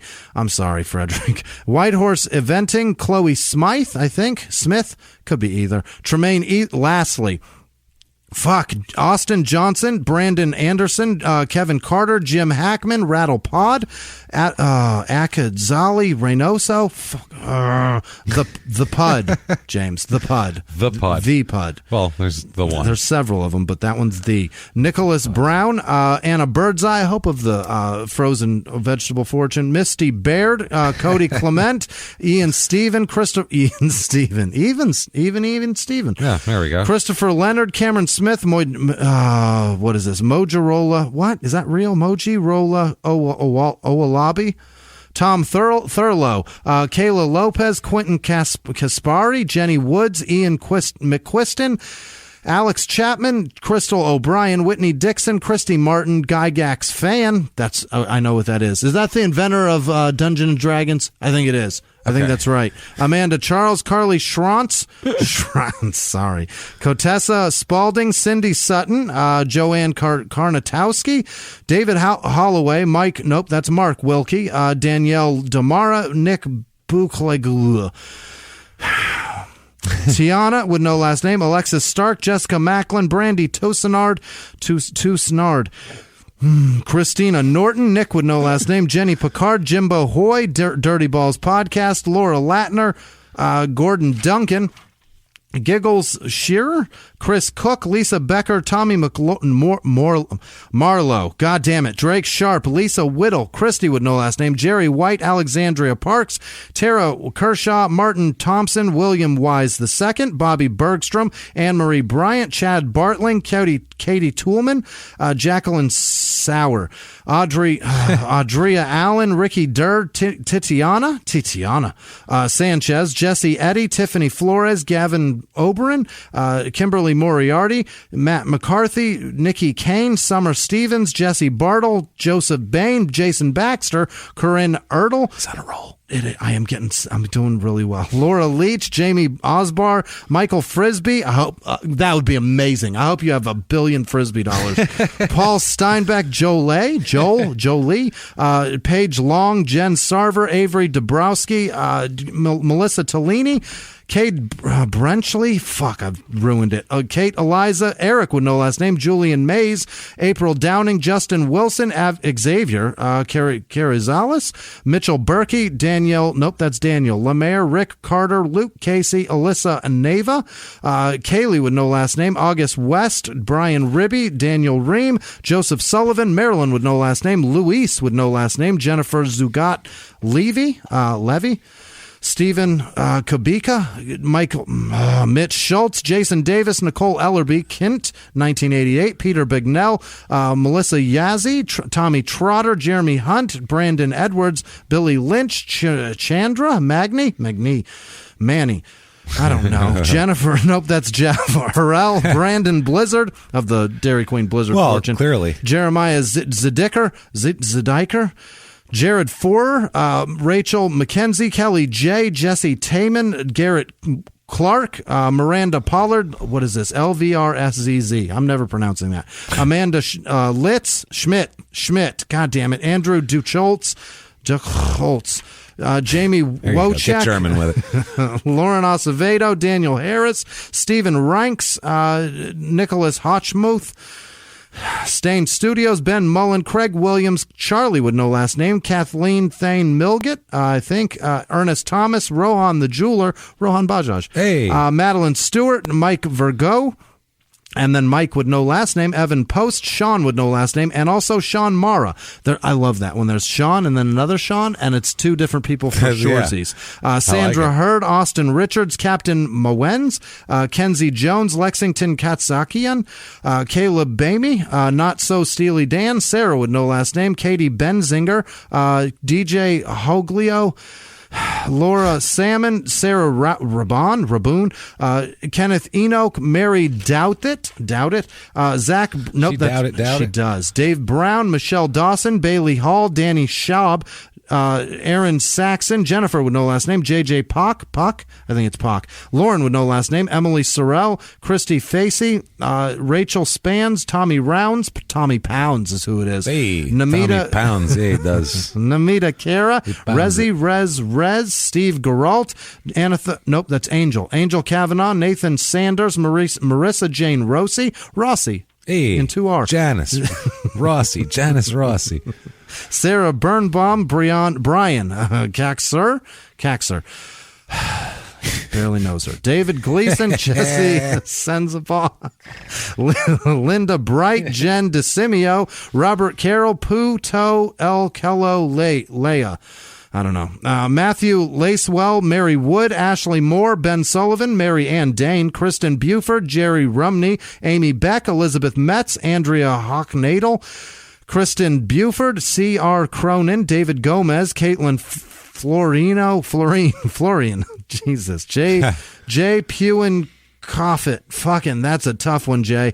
Leaf Destan, Kev quote-unquote Dangerous McDonald, Kelly J, Angela Ansman, Shannon Ott, Tiffany Spees, Todd Peters, S.M. Ripper, Rachel Adams, Tristan Miller, Robin Larson, that's Angie Canalopoulos, Devin Bronger, Jade Montague, Justin Elzy, Tom with no last name, Vince Piscatelli, Jules Harris, she's fantastic, Cindy Vilzik, Jeffrey with no last name, Sophie S, Mark Fisher, the coach, obviously.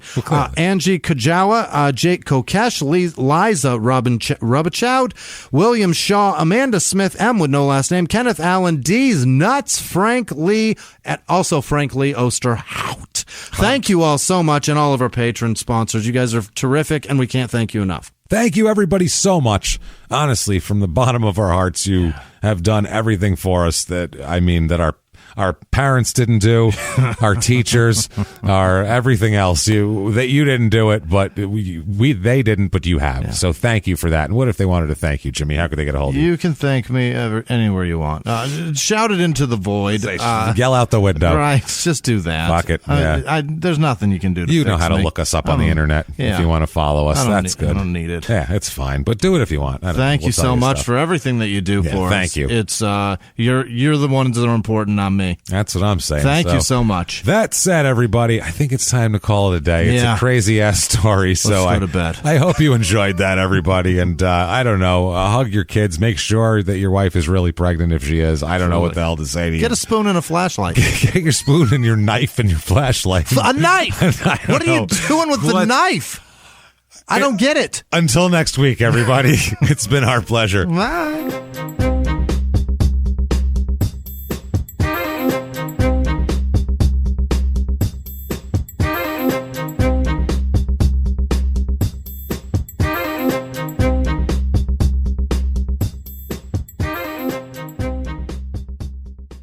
If you like Small Town Murder, you can listen early and ad-free now by joining Wondery Plus in the Wondery app or on Apple Podcasts. Prime members can listen early and ad-free on Amazon Music. Before you go, tell us about yourself by filling out a short survey at Wondery.com/survey. He was hip-hop's biggest mogul, the man who redefined fame, fortune, and the music industry. The first male rapper to be honored on the Hollywood Walk of Fame, Sean Diddy Combs. Diddy built an empire and lived a life most people only dream about. Everybody know ain't no party like a Diddy party, so. Yeah, that's what's up. But just as quickly as his empire rose, it came crashing down.